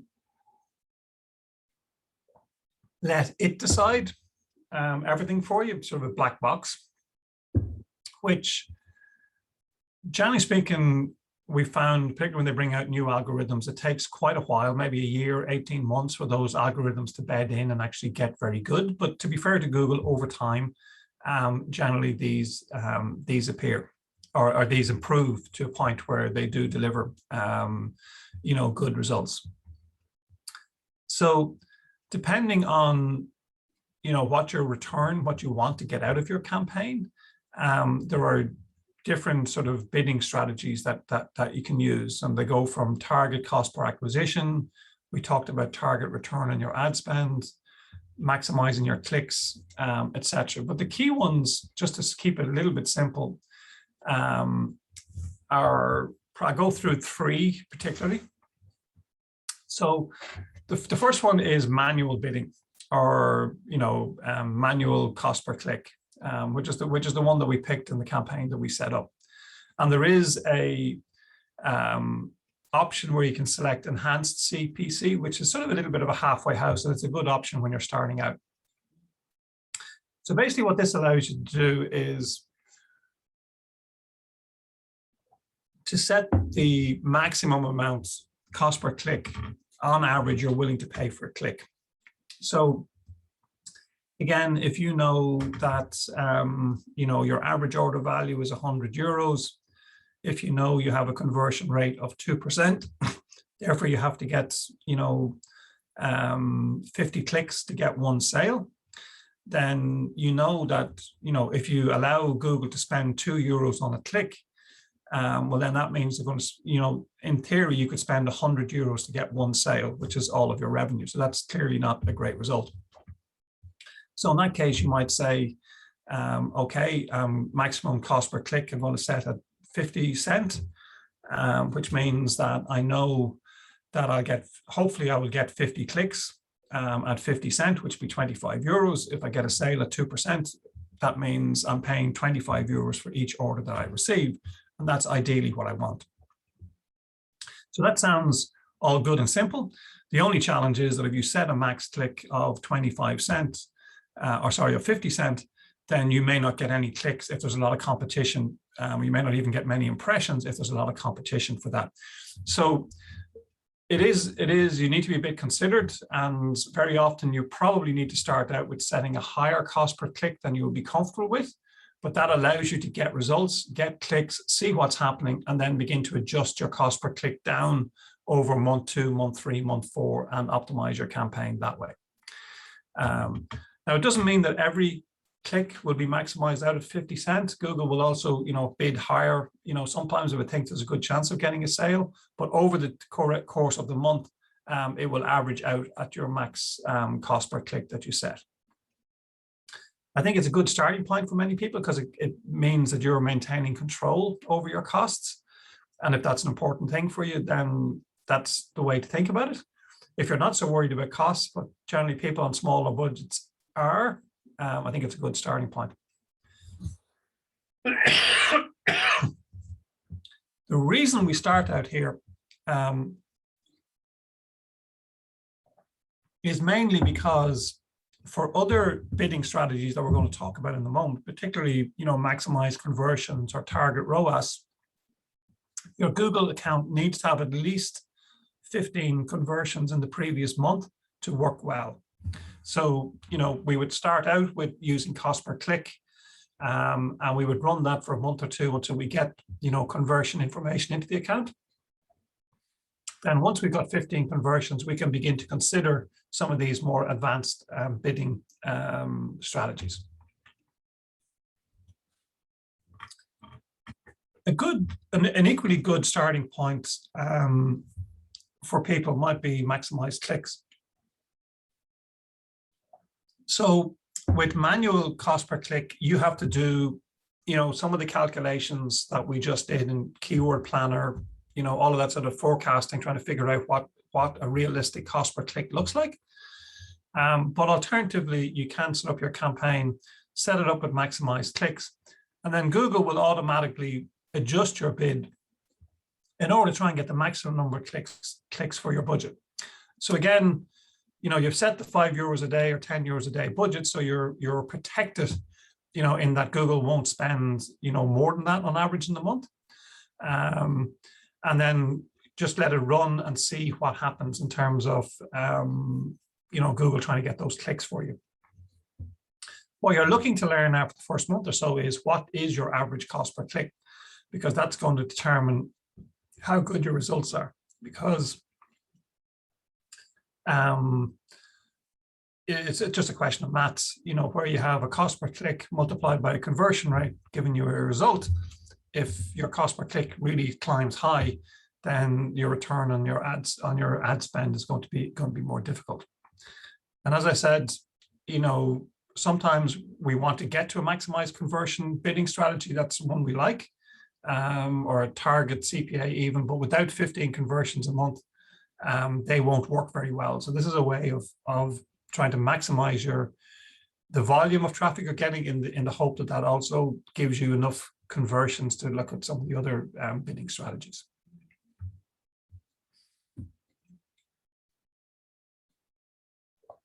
So the next one is maximize conversions. So again, same thing is Google looking at your analytics is trying to optimize your bids to get you the maximum number of conversions. So we used to have to do all of these things manually in the Google Ads account. So for example, we would look at how your ads were performing on mobile devices versus desktop versus tablets. And if we saw that desktops were converting really well, we would do we would put a bid adjustment on. So we would say, look, on average, my desktop ads convert at 5%, whereas my mobile ads only convert at 2%. Therefore, I can afford to pay 10, 20, 25% more for my desktop clicks because I know they'll convert better than I can afford to pay for mobile clicks. And we make those adjustments manually. Using a maximized conversions bidding strategy, Google does most of that on your behalf.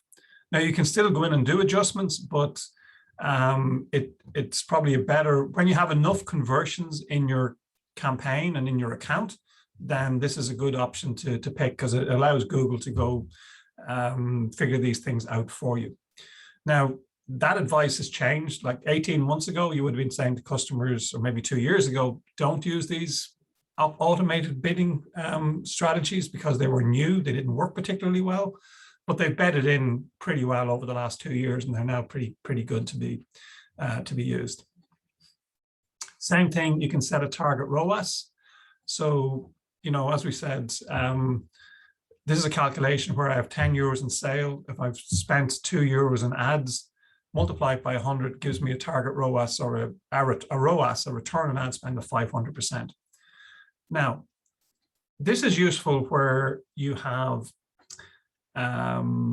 all conversions are not equal, if you know what I mean. So if you have a product catalog in an e-commerce store and your smallest widget is 5 euros and your largest product is 500 euros, then obviously any click and conversion that you get for the 500 euros product is worth an awful lot more. And Google will learn that, and it will bid up on searches that might end up in the conversion for that more expensive product. So it works well in those environments. However, we're all tempted to set a really high ROAS, you know, so I want 1,000% return, so I want 10-to-1 return, when, you know, maybe my campaign at the moment is only performing at 300% return. If you set too high a return, all that will happen is Google just won't show your ads. It'll sort of say, I can't get that return for you, so I won't show your ads. So typically what we end up doing in this case is setting a lower return than we would want, and then optimizing it up gradually, you know, by 15, 20, 30% a month. And hopefully everything is learning along in that time, and we end up getting the ROAS, the return on ad spend that we want at the end. So to summarize, you know, very often when we're starting off, we would start with a manual CPC or enhanced CPC bidding strategy. So you're in control of your maximum cost per click. Or we would set a maximize clicks bidding strategy, where we just get as much traffic as we can to our website in the hope that it converts. And then once we have conversion volume in the website, then, or in the campaign rather, then we would start to move to a target ROAS or maximize conversions type bidding algorithm. Because at the end of the day, what you really want are conversions. That's either sales or leads, for the lowest ad spend that you can get. That's what you're trying to optimize towards. Okay, so at this point, we've created a new campaign. We've done the basic settings on the campaign. We've picked 10 to 20 keywords, and now we need to go write some ad copy and ad extensions. Or before I move on to that, any questions on bidding strategies or campaign settings before I move on?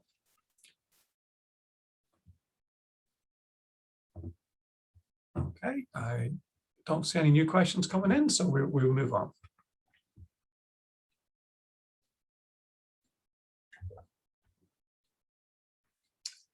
Okay, so when we're writing ads,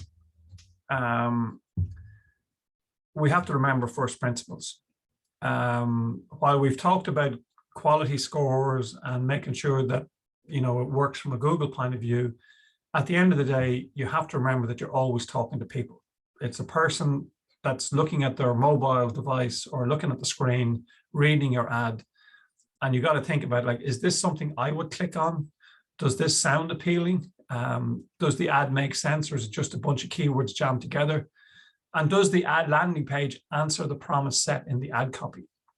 So you can write really attractive ad copy. You can do clickbaity things that make people click on ads and get you to your landing page.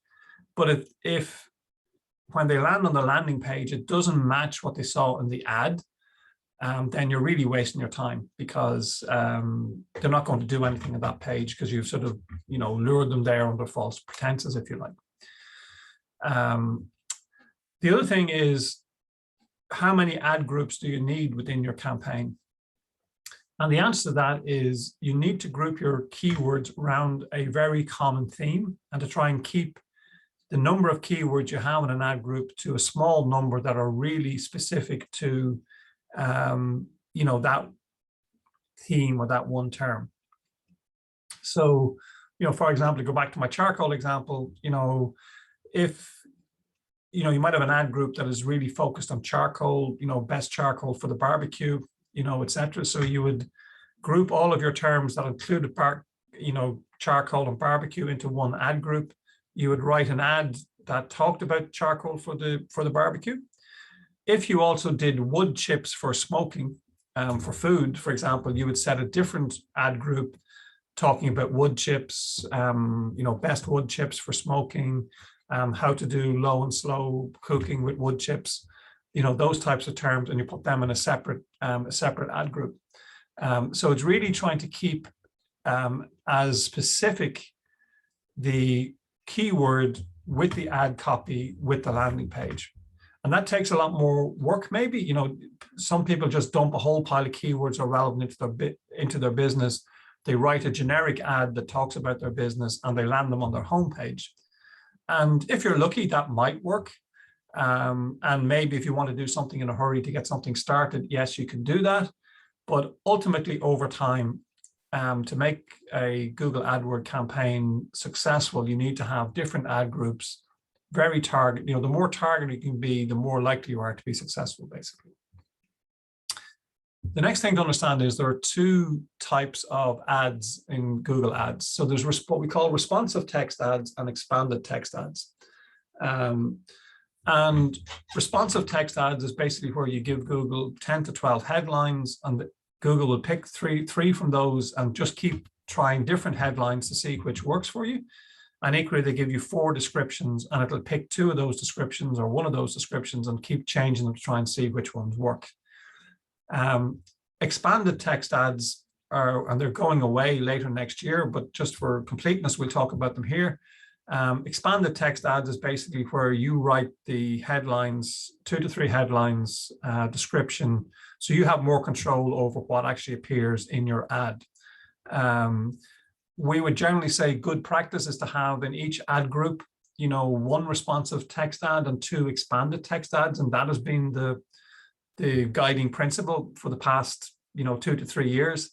We'll see what happens next year when expanded text ads go away, but for now I would still continue adding absolutely responsive text ad, but also using expanded text ads, and I'll show you the difference between these two in a moment. So just to sort of repeat that, just using sort of a shoes and a Nike example here, so if you're bidding on the term shoes, that's a pretty broad term, may or may not be successful, but you can see the ad descriptions, etc., talks about, online shoe warehouse, shop our large selection of colors and styles. So it's quite broad, to match the broad intent keyword. If you're bidding on women's shoes, well then, that's what you got to put in your ad: shop women's shoes online. Bring them to a page that has ladies' shoes on it, not men's working boots, for example. And then if you can get even more specific, so women's Nike shoes, again, add those into the ad copy. So that way, you're trying to match up what the person is searching for. You say, that's what I searched for. Yes, this is the right ad. This is what I'm looking for. Now I'm on a landing page that will give me those results. So, it's not just the ad copy is important, but also the URL and the landing page that you land on is important. And then, as I said, normally I would say 1 responsive ad and 2 expanded text ads. So this is what an expanded text ad looks like. And again, I'll give you this template as part of the course materials, because I like to do it in a spreadsheet for the simple example that you're away from the tool, you're sort of thinking about what you're writing. And when you're creating multiple versions of ads, what you're trying to do is test which ad works better than the other. And if you change everything between one ad and the other, you really don't know if one ad does perform better than the other, what's the important change. So I try and keep it a little bit simple from that point of view. So the thing to remember is you're limited in the number of characters that you can use. So in your headlines, you're basically limited to 30 characters. The descriptions are actually limited to 90. I need to update this template. I think the calculations are set at 90. This is an old one. It used to be 80. They've increased it. So again, you know, the headlines are the piece that appear on the top of the ad. So you're talking about the company, you're talking about what, you know, what the company is producing. So you're trying to get those headlines specific to whatever keywords that you're using. And then the description gives you a little broader, sort of space to work with.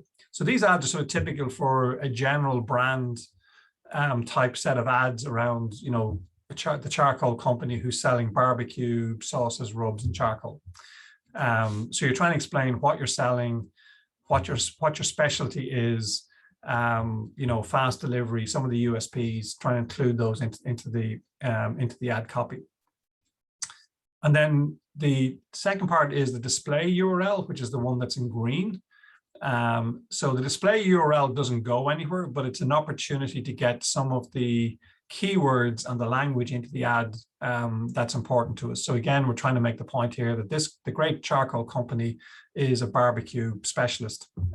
So, you know, if I'm looking for really good barbecue equipment or charcoal, etc., this is the right place to go to in terms of improving my click-through rate.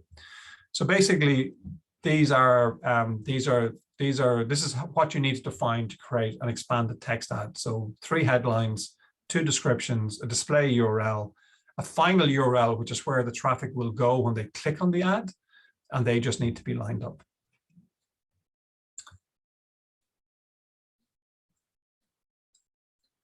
Now, for most people on the course this morning, this is probably a more important version of the ad. So it's what we call the responsive search ads. And it's what Google defaults to now. So basically, it's made up of the same elements. But in this case, you basically, instead of writing multiple expanded text ads, you can write one responsive ad with up to 12 headlines. Now, you can pin some of these headlines so that Google uses them more often. But the idea here is Google will only show 3 of these at any given time, but it will pick a different 3 every time until it figures out a combination that works well. So you can see here we put in, you know, barbecue sauces, barbecue rubs, homemade, you know, premium barbecue sauces, you know, best range of charcoal products, barbecue cookware, etc. So we're basically trying to give, and this is again for a broad sort of brand campaign. If it was just purely charcoal, we take out the sauces and rubs. We just talk about all the different variations of charcoal that we're offering on the website.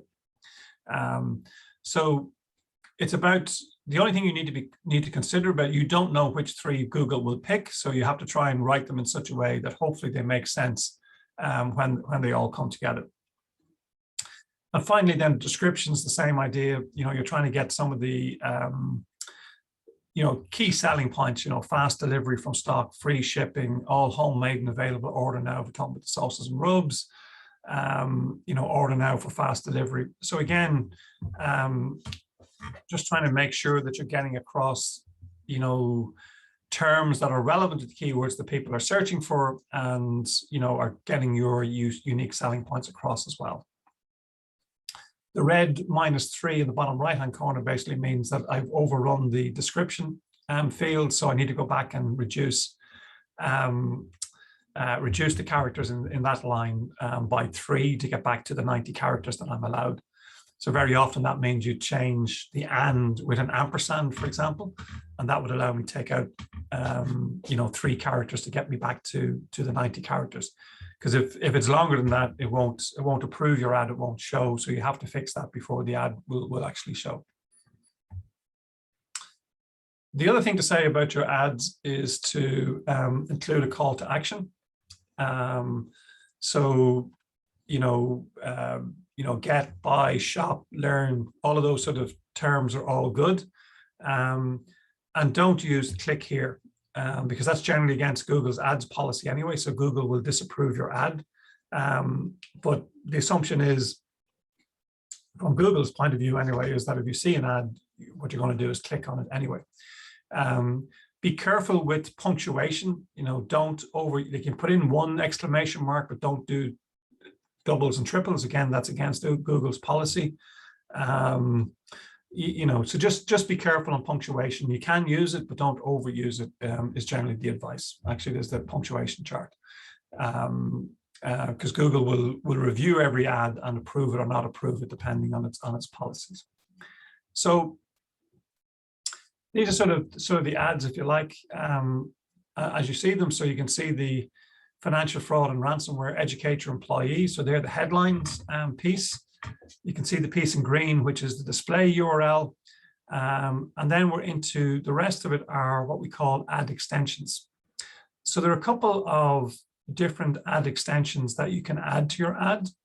And it's actually really important to do that for two reasons. One, it just increases the size of your ad. It's taking up more real estate on the search engine results page. So if it's bigger and more visible, then you have a chance that people will click on it.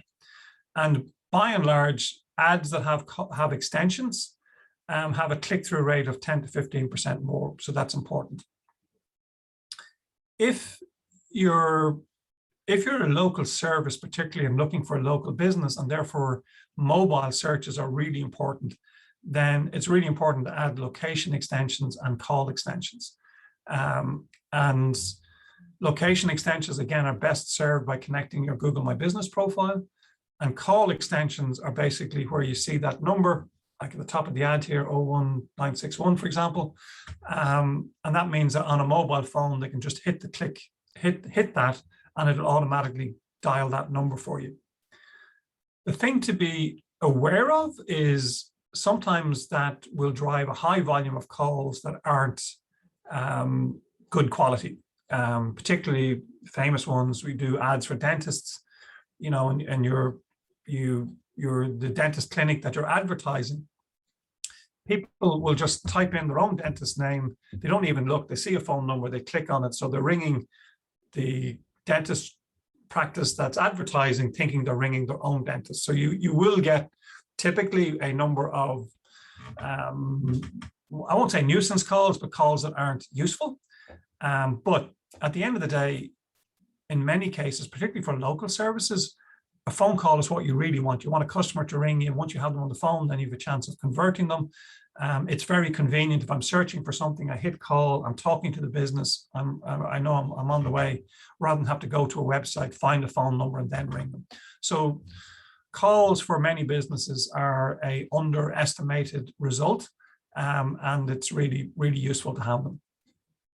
The other thing to know about ad extensions, they don't always show. So Google decides when to show what extensions.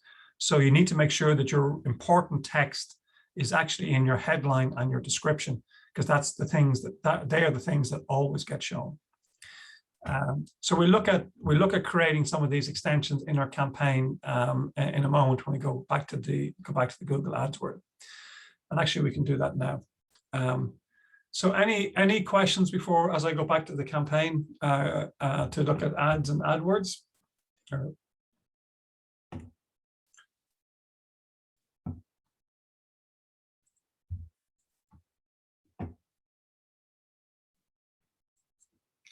Just find the chat here for seconds. Okay, so no new questions. Okay, so let's go into our ad group. So if we go back to our campaign here, so we're lead campaign for ads class. So we have an ad group. So we're basically going into on the left-hand column here, we're going into ad groups. And if we click on ad group 1, actually, I'm going to go back and say, go back one for a second. And I'm going to, I'm just going to edit the name of this campaign. So we're going to call it lead. So you can always, so we're going to just take a slightly different. So Lane, so again, you know, try and make the ad group name something that's sensible for you. That's maybe not be the greatest. So in here we have a couple of our keywords. They're all on. We have some on exact match that we put in, and some on broad match. Just to mention that there are 3 match types for keywords: broad, phrase, and exact match. Broad match is going away, and basically most new keywords come in as phrase match. So all you need to understand about that is that that means Google doesn't look at just, wood chips, for example. It'll look at anything that includes wood chips as a phrase. So the best wood chips for barbecue would all, trigger your ad based on broad or phrase match. Whereas exact match here, charcoal for barbecue, it's only if somebody types in exactly charcoal for barbecue would that term trigger your ad. So we're going to go and create an ad. So we go into ads, and in this case we click the blue arrow here, and we're going to say add a responsive search ad.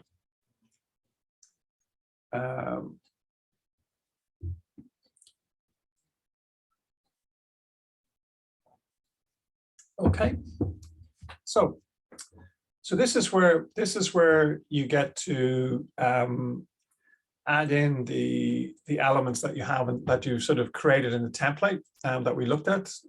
So just to show you, so this is the template I will give you.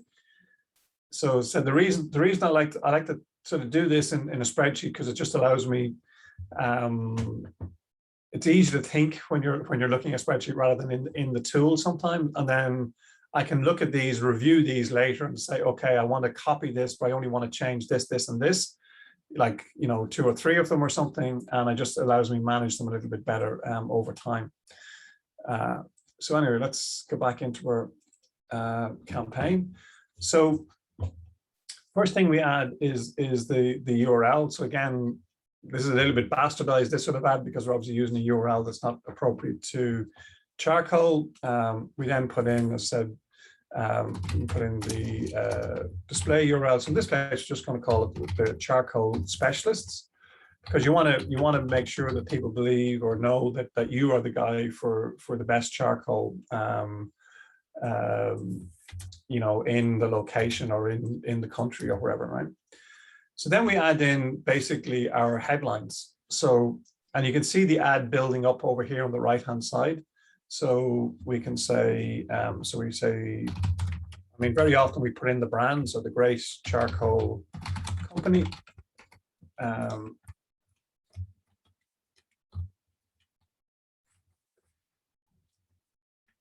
Okay, so that's good, because we can see it takes 26 out of the 30 characters, and we could also pin it if we wanted that to appear on every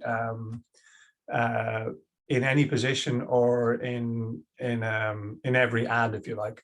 So for example, if we wanted to say, I always want the Great Charcoal Company to appear in that first position, then I can pin it accordingly. And then we'd say Marabou Charcoal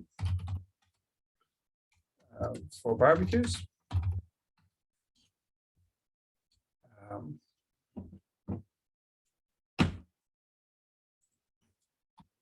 We can use terms like, cheap barbecue or cheap charcoal, if that's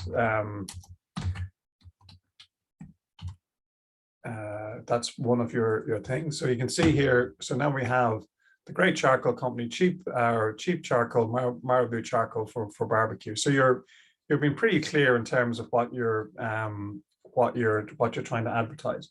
And really now we're just trying to add in so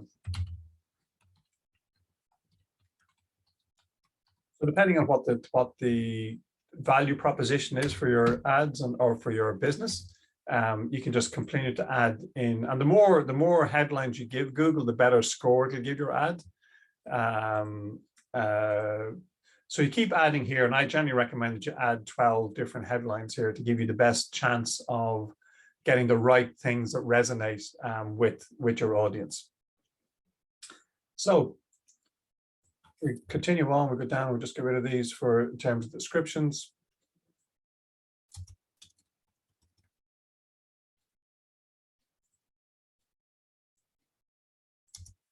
So again, now we want to go back and look at what descriptions we sort of decided. So we say shop for premium barbecue charcoal and wood chunks. So I can just copy and paste that in here. And then again, you see your ad would begin to fill out. So I'm going to pick up one of the other descriptions that we've written here.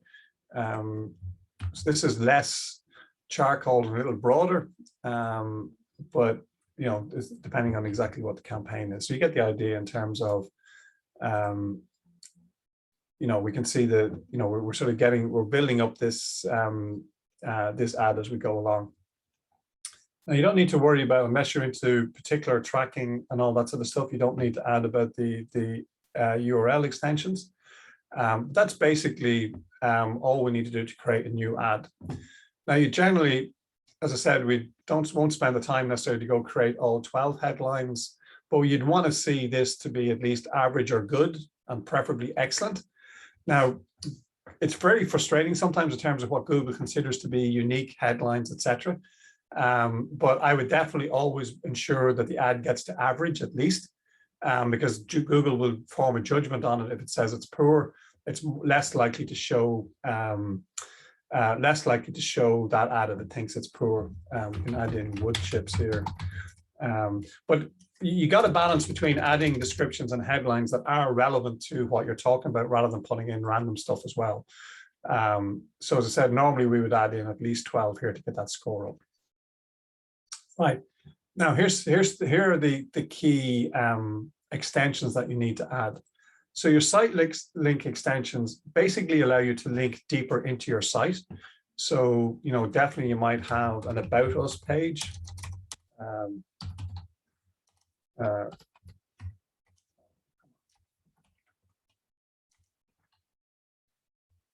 And then we put in the description and most experienced. Someday I'll learn how to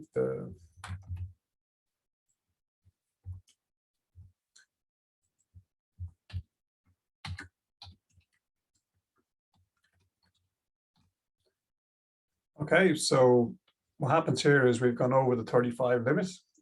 So that means you're going to have to go adjust your descriptions to maybe bring it back to under 35. So again, these are just to describe what the company is. This is the link, the About Us link that you'll see underneath the ad. So for example, you see solutions and security awareness there, 2 site links in the case of this particular ad. So normally you should create 4 of these to give you the maximum visibility. And again, Google might show 2, might show 4. It'll depend on what they're doing, but you do have to give it a final URL. So I'm just going to give it the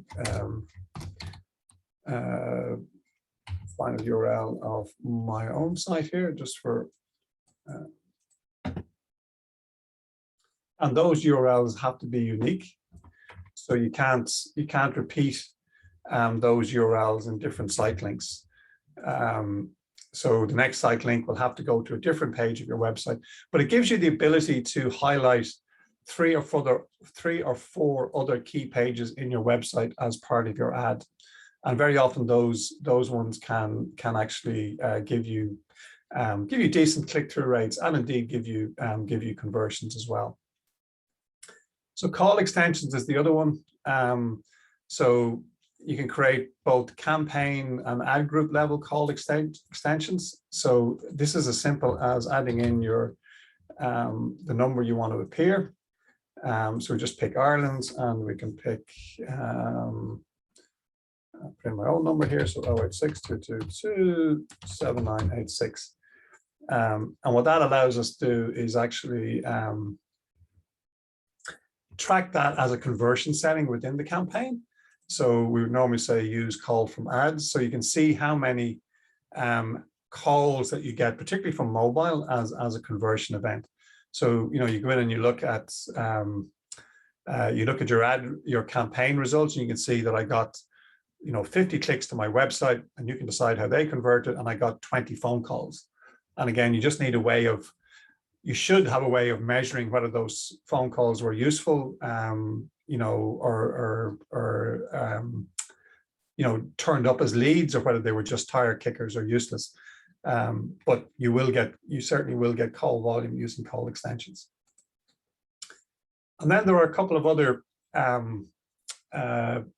ad extensions that you can add. The structured snippets are probably one of the more interesting ones, which basically allows you to add, some things like, free shipping. You could say, 30-day returns. But other call outs that might be useful, might help a customer engage with your business.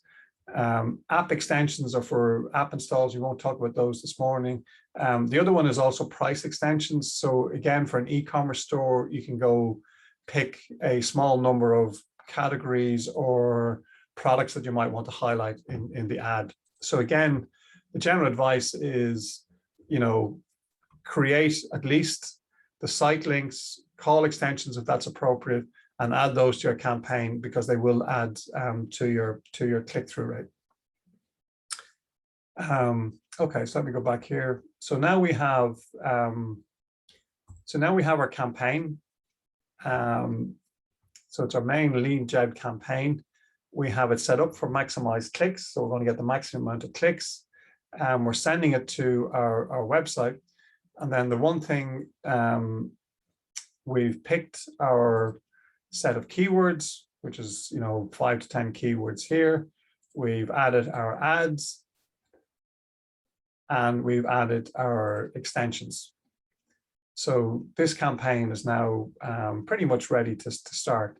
And the one thing that we need to finally look at is conversion.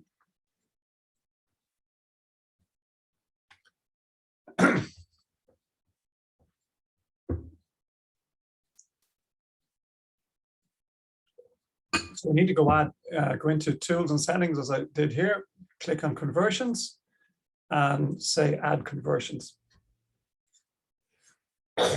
Now, there's basically 2 or 3 things to consider. So again, if you're going to use website conversions, then you create a conversion, you need to create a conversion event. And then, okay, let's do that, for example. So let's say, in this case, we're going to describe this as a lead. So purchase, add bike, subscribe, contact, submit lead form. So this type of conversion is maybe for a business that you have a contact us form on your website, and you want to count, what happens there. And then you should always give it a value. So let's go to say that each conversion is worth 50 euros for us, right? This doesn't have any impact. It just helps. It helps tracking. It's required if you're doing a target return on ad spend bidding strategy, because Google needs to know the value of every conversion, so it can work out what the value is to you. And then there's obviously more complicated setups in terms of, for using different values. But let's take one value, one lead, 50 euros. And then you can say, okay, to avoid multiplications, you really want, in a lead sort of setup, you want the person we want it to count the first time they sent in that lead form, because that's the one that you want. Now, what this will do is it creates a tag, and this is a little bit of code that needs to be added to your website. So this is where you would need your developer, and it's a little bit beyond the scope of what we can talk about this morning, but you need your website developer to add that tag to your website, or you can use a thing called Google Tag Manager if you've already that installed to set it up. But you need to make sure, if you're not importing from analytics, you need to make sure that this piece of code gets installed on your website so you can count those conversions. So let me go back, because I want to show you another way of doing that. So I'm in conversions at the moment, and I'm going to say add. And the other way that I generally prefer to do, where possible, is to import your data from Google Analytics. So in this case, we would select, Google Analytics, and then we'd say continue. And then this is where you need to link your account. So these are basically a bunch of analytics accounts where I have access to, so I'm not going to do this at the moment, but basically, it's as simple as picking, let's see what W was. So I've got a dummy one in here. It's just 1 second. No, there's probably not one there that I can use for this purpose. So basically what we do here is you would pick a number 42. Okay, let's maybe pick this one for argument's sake. So all you do here is you don't, most people would only have generally one analytics account to link. So you basically link and then you import the site metrics and hit save. And there may not be any conversion set up on this, so we'll see what happens in a second. Okay, that's linked, so go back. And when we link that successfully, we go back to conversions.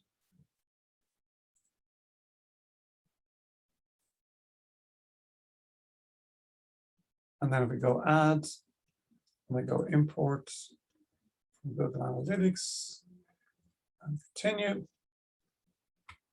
And at the moment, there are no conversion events set up in that analytics account. But what would happen here is normally if you set up goals in your analytics accounts, they would appear here and you can basically select them as conversion events and feed them through to your Adwords. So generally, that's what I would recommend is that you set up your goals and conversions in analytics and then you import them into your Adwords account in this way.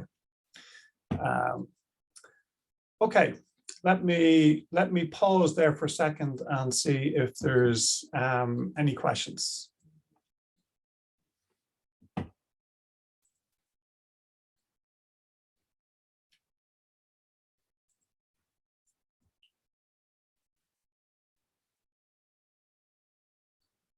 Okay, doesn't look like there's any new questions.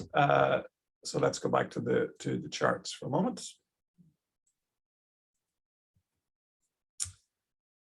So what we've just gone through in terms of creating your ads in your ads account is, so as I said, starting off is remember the first principles, write ads that make sense and talk to people, you know, in respect to your business. Be as specific to the keywords and landing page that you're advertising as you can. These days, you're probably always going to create responsive search ads. So they're good. They generally perform reasonably well. And don't forget to call it, you know, if you want people to buy, learn more, sign up, wherever, put the right call to action in there. And then finally, make sure that you add at least, you know, site links, call extensions, and probably call outs as the key extensions, because that just increases the overall size of your ad, makes it more visible, and therefore, you know, better chance that people are going to actually click on it. Okay. So at this point, we're ready to launch a campaign. So my recommendation is you launch it and then you probably leave it alone for 7 to 10 days to allow it to get some data, see how it's performing. Don't be tempted to go in and change everything every day, because then the algorithms will never learn. So the next section we're going to talk about here is really what do you need to measure and how do you measure those? How do you measure those?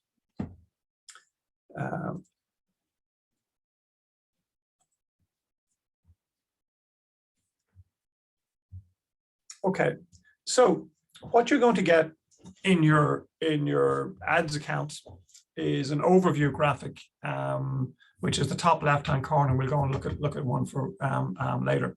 So you can basically set any date range you want on this graph, but you can see your click-through rate. So 23.85% is absolutely excellent in this case. It's a really strong campaign, this one. It's got an average cost per click of 44 cents. It's got 103 conversions, and I think this is for a month. And the conversion value divided by the cost is 22 to 1. So basically, so for every euro of advertising that they're spending, they're getting 22 euros back in revenue. So, 5% E2R, so a really, really strong and nicely performing campaign. So first thing to do when you have your campaign running is you can pick the metrics you want. You can vary these. You only get to pick 4, but these are 4 that I would generally keep a pretty good eye on. The click-through rate tells me how good my ads are in terms of how well they're resonating with customers. So if this click-through rate was low, I would be going back to rewrite my ad copy to try and get people to click more of my ads to make them more relevant to what they're searching for. So I know I don't need to worry at the moment because of a click-through rate of 23%, that's absolutely excellent. My cost per click is something I want to look at over time. So as you can see this red graph down here, I have a concern that this obviously has increased dramatically over the last month or so. It's gone where it was lower than 44 cents and now it's up to 44 cents. When that happens, my first port of call, if nothing else has changed, it could be seasonality, because as we come into the Christmas period, everybody's advertising, trying to get sales. So the cost per click generally goes up for October, November, December. So it can be seasonality. So you have to be ready for that. More often when you see something quite dramatic, unexpected, it's a new competitor having come into the market. And you can see that in Auction Insights. And I'll show you that in a second. So that I would go check that, see what they're advertising on, see how we adjust our strategy accordingly. I'm always looking for conversions. How many times are the customers who are clicking on our ads doing what they want them to do? So, we can see, again, we probably were doing slightly better with conversions, a couple of weeks back, but it's hard to tell. I think things will fluctuate over time. And then equally conversion value. So overall, how well is the campaign doing? So 22-to-1 is a really good result for most advertisers. So I'm not worried about that at the moment. So here's what you need to think about when you're looking at results and what to do. So for keywords, the metrics you need to look at are the number of impressions those keywords are getting, the clicks they're getting, and the click-through rate, because that drives the volume in terms of either how often your ad is shown. So if you've got keywords that aren't searched for very often, you'll have a low impression volume. But if you have low impression volume, then by consequence, you'll have low volume of clicks. Now, if those clicks are really well targeted and convert really well, then that could be absolutely fine. You don't need to worry about anything else, because volume sometimes is only vanity. But you need a decent volume to generate a result. The cost per click, or more likely what you'll see in your ad account, is the average cost per click. So that's what drives the cost of your campaign. So you need to keep an eye on that to see that it's not escalating and that you're managing it correctly. The number of conversions is what drives value. So again, make sure that your conversion tracking is turned on and it's recording conversion so you understand how value. And if you have high cost, low converting keywords, which you'll see in your campaign, then basically you should exclude those and add them to your negative keyword list, because you want to remove them from your campaign. Second thing then around ad copies. So the best measure of success is click-through rate on your ads. And that tells you how well your ad is resonating with the searchers. If it's below 2%, you have a problem, because below 2%, Google will stop showing it basically. So your minimum needs to be 2% click-through rate. And the higher that is, the better, because that will improve. That's the biggest determinant of your quality score. So you've got a click-through rate of, like the previous campaign, of 23%. You can be damn sure those keywords and ads have an excellent quality score with that level of click-through rate. If you have a low click-through rate, there's nothing for it but go back and rewrite the ad.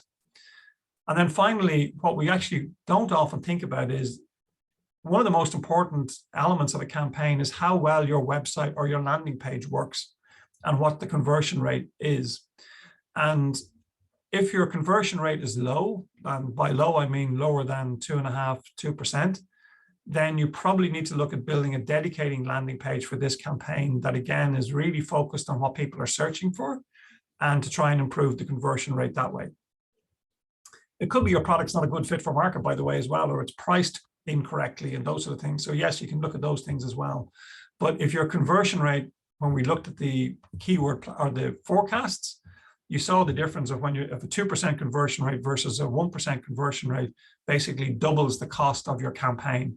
So making sure that your campaign, your website converts at 2.5 to 3% at a minimum, and the higher the better. You know, you got to go back and look at where you're actually landing the traffic. It's not the problem with your campaign. The problem is actually with your website.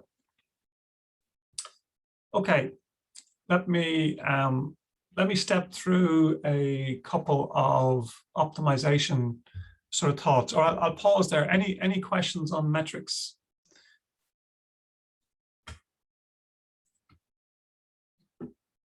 Okay, everybody's gone a little quiet over the last while. Hopefully we haven't lost everybody. Let me go back and just go into our campaign for a second and just show you where some of these. So if I'm looking at my campaign, so this is my overview, which is the graph I showed you a second ago. So, you know, this is obviously a new campaign. It's not showing anything, but here's where we see we can pick our different metrics that we want to measure. So to match what we had on the other one, we had click-through rate, we had average cost per click, we had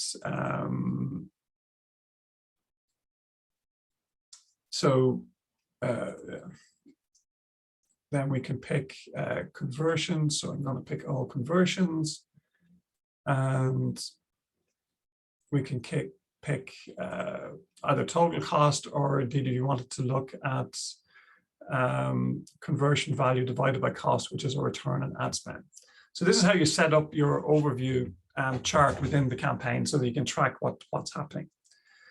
Then when we go down into the campaigns, this is where you'll get an optimization score, which we'll talk about Google's recommendations in a moment.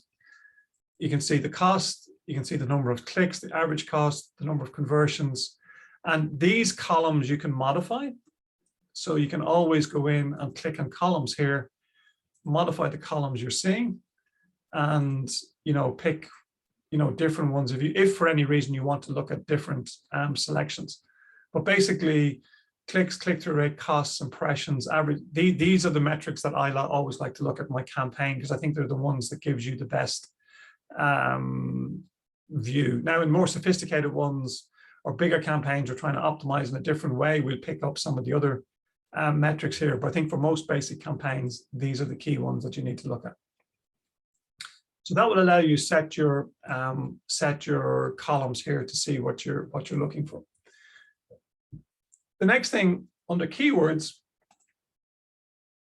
so you'll see your search keywords, and then you'll see your negative keywords. Now, because we haven't started this campaign, we haven't added any negative keywords, but this is where you add negative keywords. So you can just simply click here and then add, so we can add grill, for example, to this charcoal campaign. So we need to select the campaign. So we do our Adwords intro class as the campaign, and then we can basically save that keyword. So if we go in now and look at this again,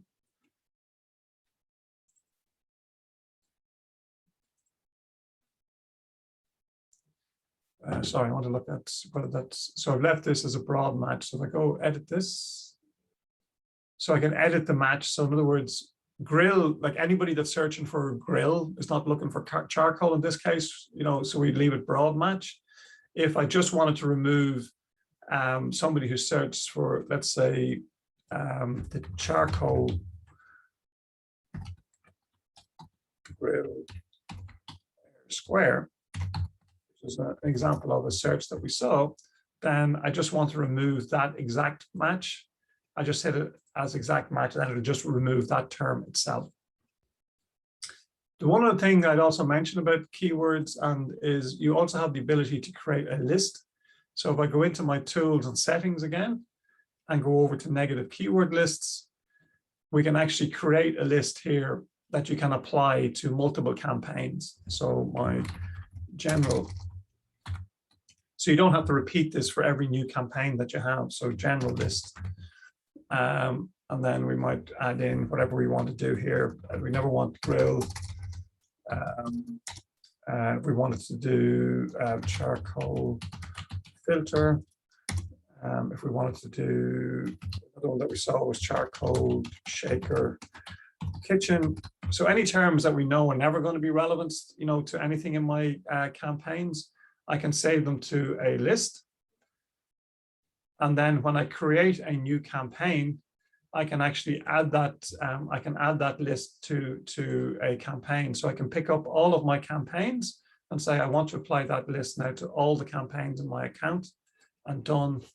And here we go. We know that no matter what new campaign we create, we're always going to remove those keywords from triggering my ads, which again should lower your cost, your average CPCs, and lower your cost per conversion particularly. Okay. So let's go back to optimizing your campaign. So now we've got our campaign up and running. How do we optimize it, and what do we do? So we'll just change the settings here.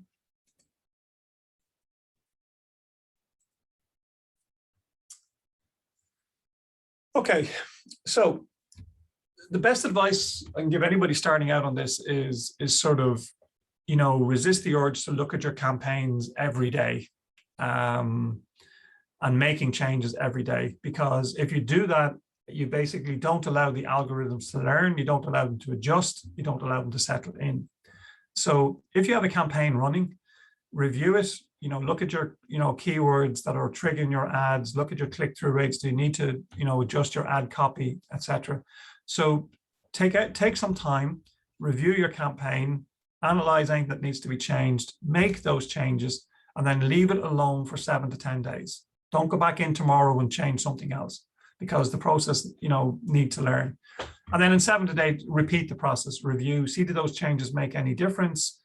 If they didn't, try again, because there is a lot of discover and test that needs to go on. And it generally takes 2 to 3 months to optimize any Google campaign to where it's working reasonably well. So it rarely works out of the box. You can be lucky, maybe there's no competition, maybe we hit the right keywords, but generally you have to work at it for 2 to 3 months to make it really successful. And as I said, too many changes at once equally, you know, only hurts your results overall. Now Google will also give you a set of recommendations and an optimization score. Again, you need to look at those optimizations and recommendations, and you have to remember that Google's objective is to sell more advertising. So very often their recommendation is increase your budget, broaden your search, have your ads show in more places, etc. So my only advice on this thing is look at the Google recommendations. They can give you, you know, good hints and good suggestions, but not all suggestions are good. And you need to consider if the recommendation will actually improve your performance, or will it just end up with you spending more money. So just be careful around Google recommendations. So in terms of optimizing your campaign, while I've been saying it takes 2 to 3 months, a more accurate way to describe that is really you need clicks more than time. So in other words, if your campaign and the AdWords and the search terms that you're searching on are generating 5 to 1,000 clicks a month, or 500 to 1,000 clicks a month, then you can make a judgment after a month, you know, rather than having to wait 3 months before you can make a judgment. But for any ad or for any keyword, you probably need, you know, a couple of hundred clicks at least to have enough data that's statistically valid to make a judgment whether it's working or not. So that's why it's important to give it some time to build up that data so that you can make a really good judgment in terms of what's working and what's not working. Then on keywords, if you've got some good terms on your brand terms, you should probably start with exact match. That's fine. But also add even a separate ad group if you want with phrase match keywords. And what that is, it'll give you a much broader spread for your campaign, and a lot more search terms will trigger your ads. Now, the problem with that is you're probably going to get a lot of keywords that aren't relevant to your business. So you have to add those back in as negative and add lots of negative keywords. That's as important as finding the right keywords in the first instance. So the two things to do when you have phrase match keywords and you have lots of different search terms is basically add anything that's performing well. So it's got a low cost per click, it seems to be driving conversions, add those as exact match for your campaign. So you can have both versions of the keyword in an ad group. I would generally structure ad groups with exact matches only and another one with the phrase matches, but you can mix them if you want. But if you have an exact match keyword in your account, the cost per click on that will generally be lower than the phrase match equivalent. So again, it saves you money. Your cost per click, so that's where you have to look at your bid strategies and bid adjustments.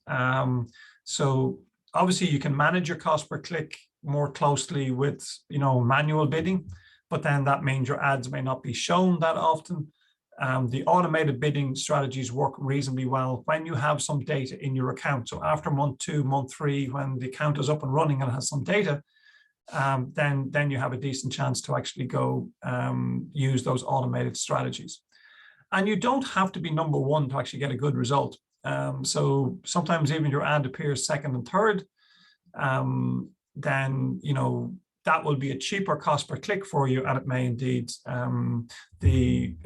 work well. So don't be absolutely fixated on being number 1, but you need to be in the top 3 or 4. Your ad won't be shown. So that's the key part there. And then conversion rate, and that's really about looking at your website, looking at your landing page, making sure that wherever you're taking your traffic and your visitors for, that landing page is well designed to convert, and make sure that the page they hit is matching their intent. Too many people just set up a ad campaign and they just land all their traffic on their homepage. And your homepage is generally written to meet an awful lot of different requirements and a lot of different audiences. So it's generally not the best page to land on. So if somebody's looking to book an appointment with a physiotherapist or wherever, well, then land them on the booking page. So that they can, complete their request in the least amount of traffic or the least amount of clicks and looking as is possible. So that's sort of important in how you want to manage what you're doing. So they're sort of the key general principles that I would follow when I'm trying to optimize and improve a Google AdWords campaign. And the other general piece of advice that we generally give people is to start narrow. So be very selective in the campaigns and keywords you start with. So, for example, you might want to just start with a brand campaign, and by that, just bidding on your brand name. So people who are searching for your business, if it's the Airy Fairy restaurant or wherever, people, at least they know your brand, so they might have a better chance of converting. It's useful to do that even if you rank in organic for your terms, because it means you dominate that results page. They're generally low cost because you should have the best quality score for your brand terms, and you should have a high click-through rate, which feeds into the rest of your campaigns. So while I always say that click-through rate has the biggest impact on your quality score, Google takes an overall view of your account. So if you've got a lot of ads and a lot of ad groups that have high click-through rates, that benefit will flow over into other ad groups and campaigns that maybe have lower click-through rates. So generally overall, Google will view your account as being good quality and generally reduce your quality score overall, which again feeds into lower cost per clicks. So I would always, my advice to a client is always start narrow.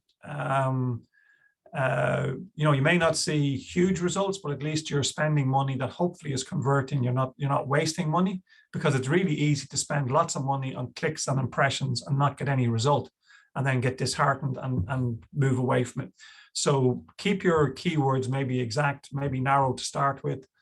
Add in phrase match carefully as you expand your campaign, and then manage it from there. But at least if you know you're breaking even in your campaigns early on, you can be more comfortable continuing with the activity. I've mentioned it a couple of times, and I'll say it again, really the importance of negative keywords. You know, the best accounts have more negative keywords in them than they have actual search terms they're bidding on, because that's what weeds out the wrong visitors, the wrong intent. And you've got to review your search terms to make sure you weed those out. And I'll actually go back and show you where they show up in a second when I go over this. Finally, we sort of do bid adjustments as well. So the most important one typically is device. You know, some businesses work well on mobile, some don't. So you need to look at your results sorted by device. And then you can adjust your bidding depending on how those different devices are working. So plus 10, 20% on mobile. If mobile's working well, plus 10, 20% on desktop. And you'll skew your traffic towards the device that's working best for you. There's lots of other ones, but we won't go into them this morning for just for they're probably a bit more complicated and complex to go through. So auction insights. I mentioned a couple of times if your CPC is increased, then one of the things to check what's happening is what's happened in the auction, who is bidding on your terms. So I'll show you this in a second and where it is in the campaign, but you can go into auction insights and basically it'll tell you how much impression share, like, so for the keywords that you're bidding on, in this case, this client was obviously bidding on, he was appearing in the auction 41% of the time, which was fair enough. And he was top of the page at 75% of the time, which again is a decent enough result. And then you had all these other competitors. So Co-op Legal Services was the biggest competition. You know, they were appearing 37%, Endeavor Law, Quickie Divorce. So these are all, so you can actually, one of the great advantages of Google Ads is you can see, unlike Facebook, you can see who else is bidding on your terms. And that's generally a trigger to go out and look at those websites, see what they're doing. Are they doing anything different? How do I compare against those, you know, et cetera. So it's really, really useful competitive information. And very often if my CPCs go up, it's because somebody new has come into the auction and you can see them bidding aggressively and you have to figure out a strategy to counteract that, if you will. And then, you know, here's just some industry benchmarks. So, you know, you can see that, you know, your average conversion rate, which has a really, really important impact on your results, you know, for different industries, you know, across the line, you know, goes from, you know, 1.9% to 5%, maybe to 7% in financial services. But in financial services, the cost per clicks tend to be really, really expensive. So you have to be careful with those terms. So the cost per click will vary by industry, depending on how competitive it is. The conversion rates tend to, you know, vary by industry, but this gives you at least some benchmark for whatever industry you're in to see if you're at least in the right area. Okay, I'm just going to go back for 1 second before we finish up, just to show you those couple of items in the in your Google Ads account. So we looked at negative keywords.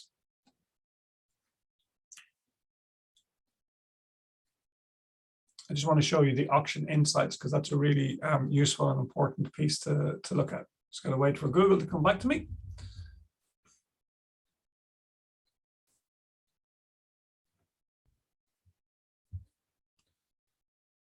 So if we go back into our campaigns.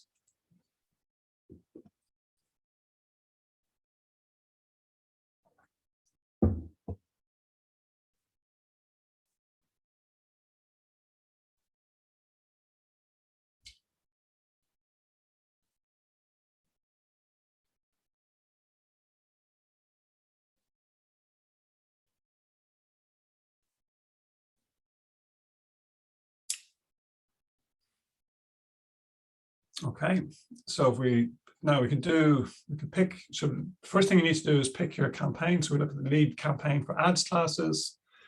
And then we can go and have a look. Once we have that campaign selected, we can then either under keywords, you'll see auction insights here. And we don't have data because it's obviously a new campaign, but that's where that data I showed on the chart would appear, or equally under campaigns itself.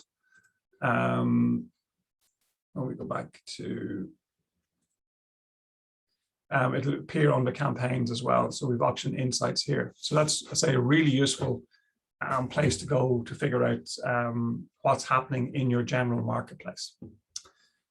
Okay, that covers all of the material we were hoping to cover this morning. Let me pause there for a moment and see if there's any more questions. And if there isn't, we'll work on to just one of the final wrap-up items.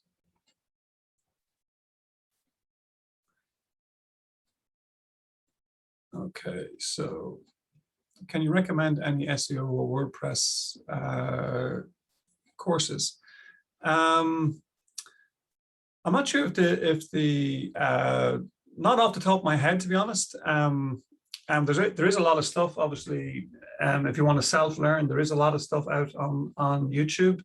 But I can add that actually to some of the follow-ups from the class. So I can't think of any off the top of my head, but there are certainly plenty of stuff out there that might be available that might help you to learn a little bit more about SEO, which is search engine optimization.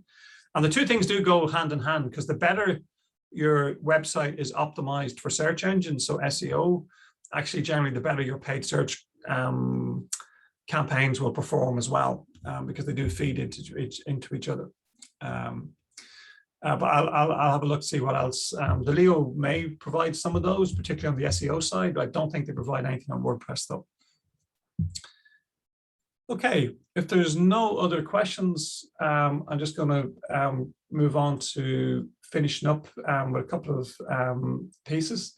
So I'm going to put the survey in the chat. So if I could ask if you wouldn't mind filling out the survey in terms of how you got on this morning, whether we covered what you needed, or if there's any other feedback that would obviously help us improve what we're doing here, that would be good. And I see a raised hand, so 1 second.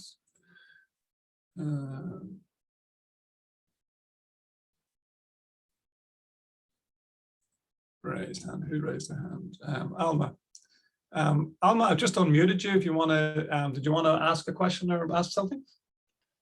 Yeah, I just put in a question. It was just to look at the question in the chat. Is SEO mainly for organic reach? Yes. Search, like when we talk about SEO, it's search engine optimization, and that's about your organic results on the page, on the search engine result page. So when we looked at, if we looked at the search engine results page, like this page here, which I think I'm still sharing, so when we did a search on the charcoal barbecue, right? So the elements of the search pages, these were shopping ads. These is where your paid search ads appear. This was the local search. So your Google My Business dictates this part, the page. And then these are the organic results. So these are the websites that, Google reckoned were most relevant to my charcoal barbecue search if I was based in Wexford, because it thinks for the moment that I'm based in Wexford. So SEO is all about getting your site to appear in these organic listings. And then what we talked about this morning is really these paid ads here, getting those to appear at an affordable rate. And very often what you need to do is SEO takes typically 12 to 18 months to generate results, even if you're doing all the right things. So if you can't wait 18 months or 2 years to get results, then we often have to go into a paid search campaign to actually get this traffic and get this visibility immediately. Because as soon as you launch your campaign, your ad should begin appearing here. So it's really a bit of a shortcut, Alma, to get traffic and get visibility on the search engine result page. Does that answer your question? It does. And would having a Google Ads campaign help with your organic eventually? That's like it. That's a really interesting question. The official answer is absolutely no. They're two completely separate businesses. If you're paying for ads, it doesn't influence your search engine optimization results. People question it. People have said that it does, but no, the official answer from Google is it doesn't. One doesn't impact the other. The thing I would say is, if you have your site well optimized and it's relevant, and you know the keywords that you're relevant for, well, then your quality score will improve. So it will help your paid search campaigns from that point of view. But it's indirectly rather than directly. So Google doesn't reward your organic results if you're paying for ads. That's a thing that they avoid because they don't want people cheating the organic results in that way. Yeah, but I suppose once people find your website, they might come back to it in a couple of months. Yeah, once they know what your website is, so there would be some organic reach then. Yeah, well, I wouldn't describe what you're saying is absolutely correct. I wouldn't describe it as organic reach. I mean, obviously they now know your brand, so they might type it in directly or wherever, or they might search for your brand directly. So what might happen is, instead of me searching for charcoal barbecue the next time, I say, okay, actually the place I went to was, a room outside Wexford. So they might search for a room outside Wexford instead, and that way you will appear. If that's your business name, then that way you would appear in the search results. Okay. Any other? Yeah. Sorry, is that okay? Yeah, thanks. That's great. Okay. Okay, so I will send out an email as well, which will include the link to the course notes. So I'm going to add that in the chat now if anybody wants to take it immediately as well. And on that page, you will find, I'll just show you what's there. Walk through it very quickly. That one.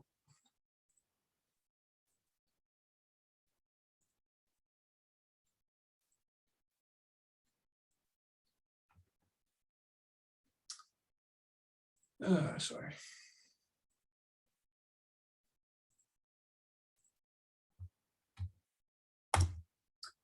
So on the course page, what you'll see is basically you can download the slides from the page. You can download the campaign template and modeling spreadsheets that we used. And there are some individual videos. We probably add some more to this. This is just the detail on campaign settings. And it'll probably be about the weekend before we post the video, but the video for this morning will be posted as well. So you'll be able to get access from it there. We need to download it, edit it, and repost it.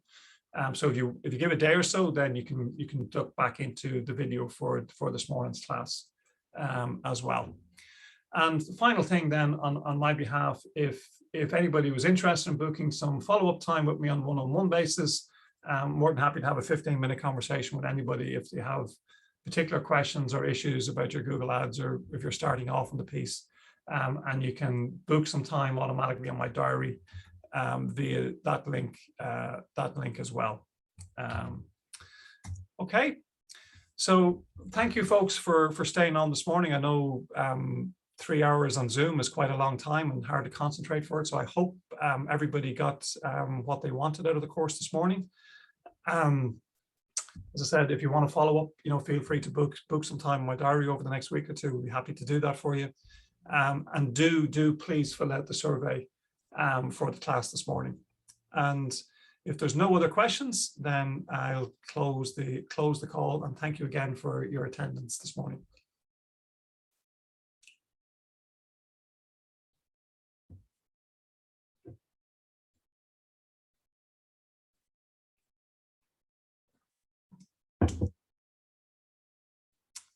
Okay, I'll stop sharing, folks, and thanks to everybody for attending.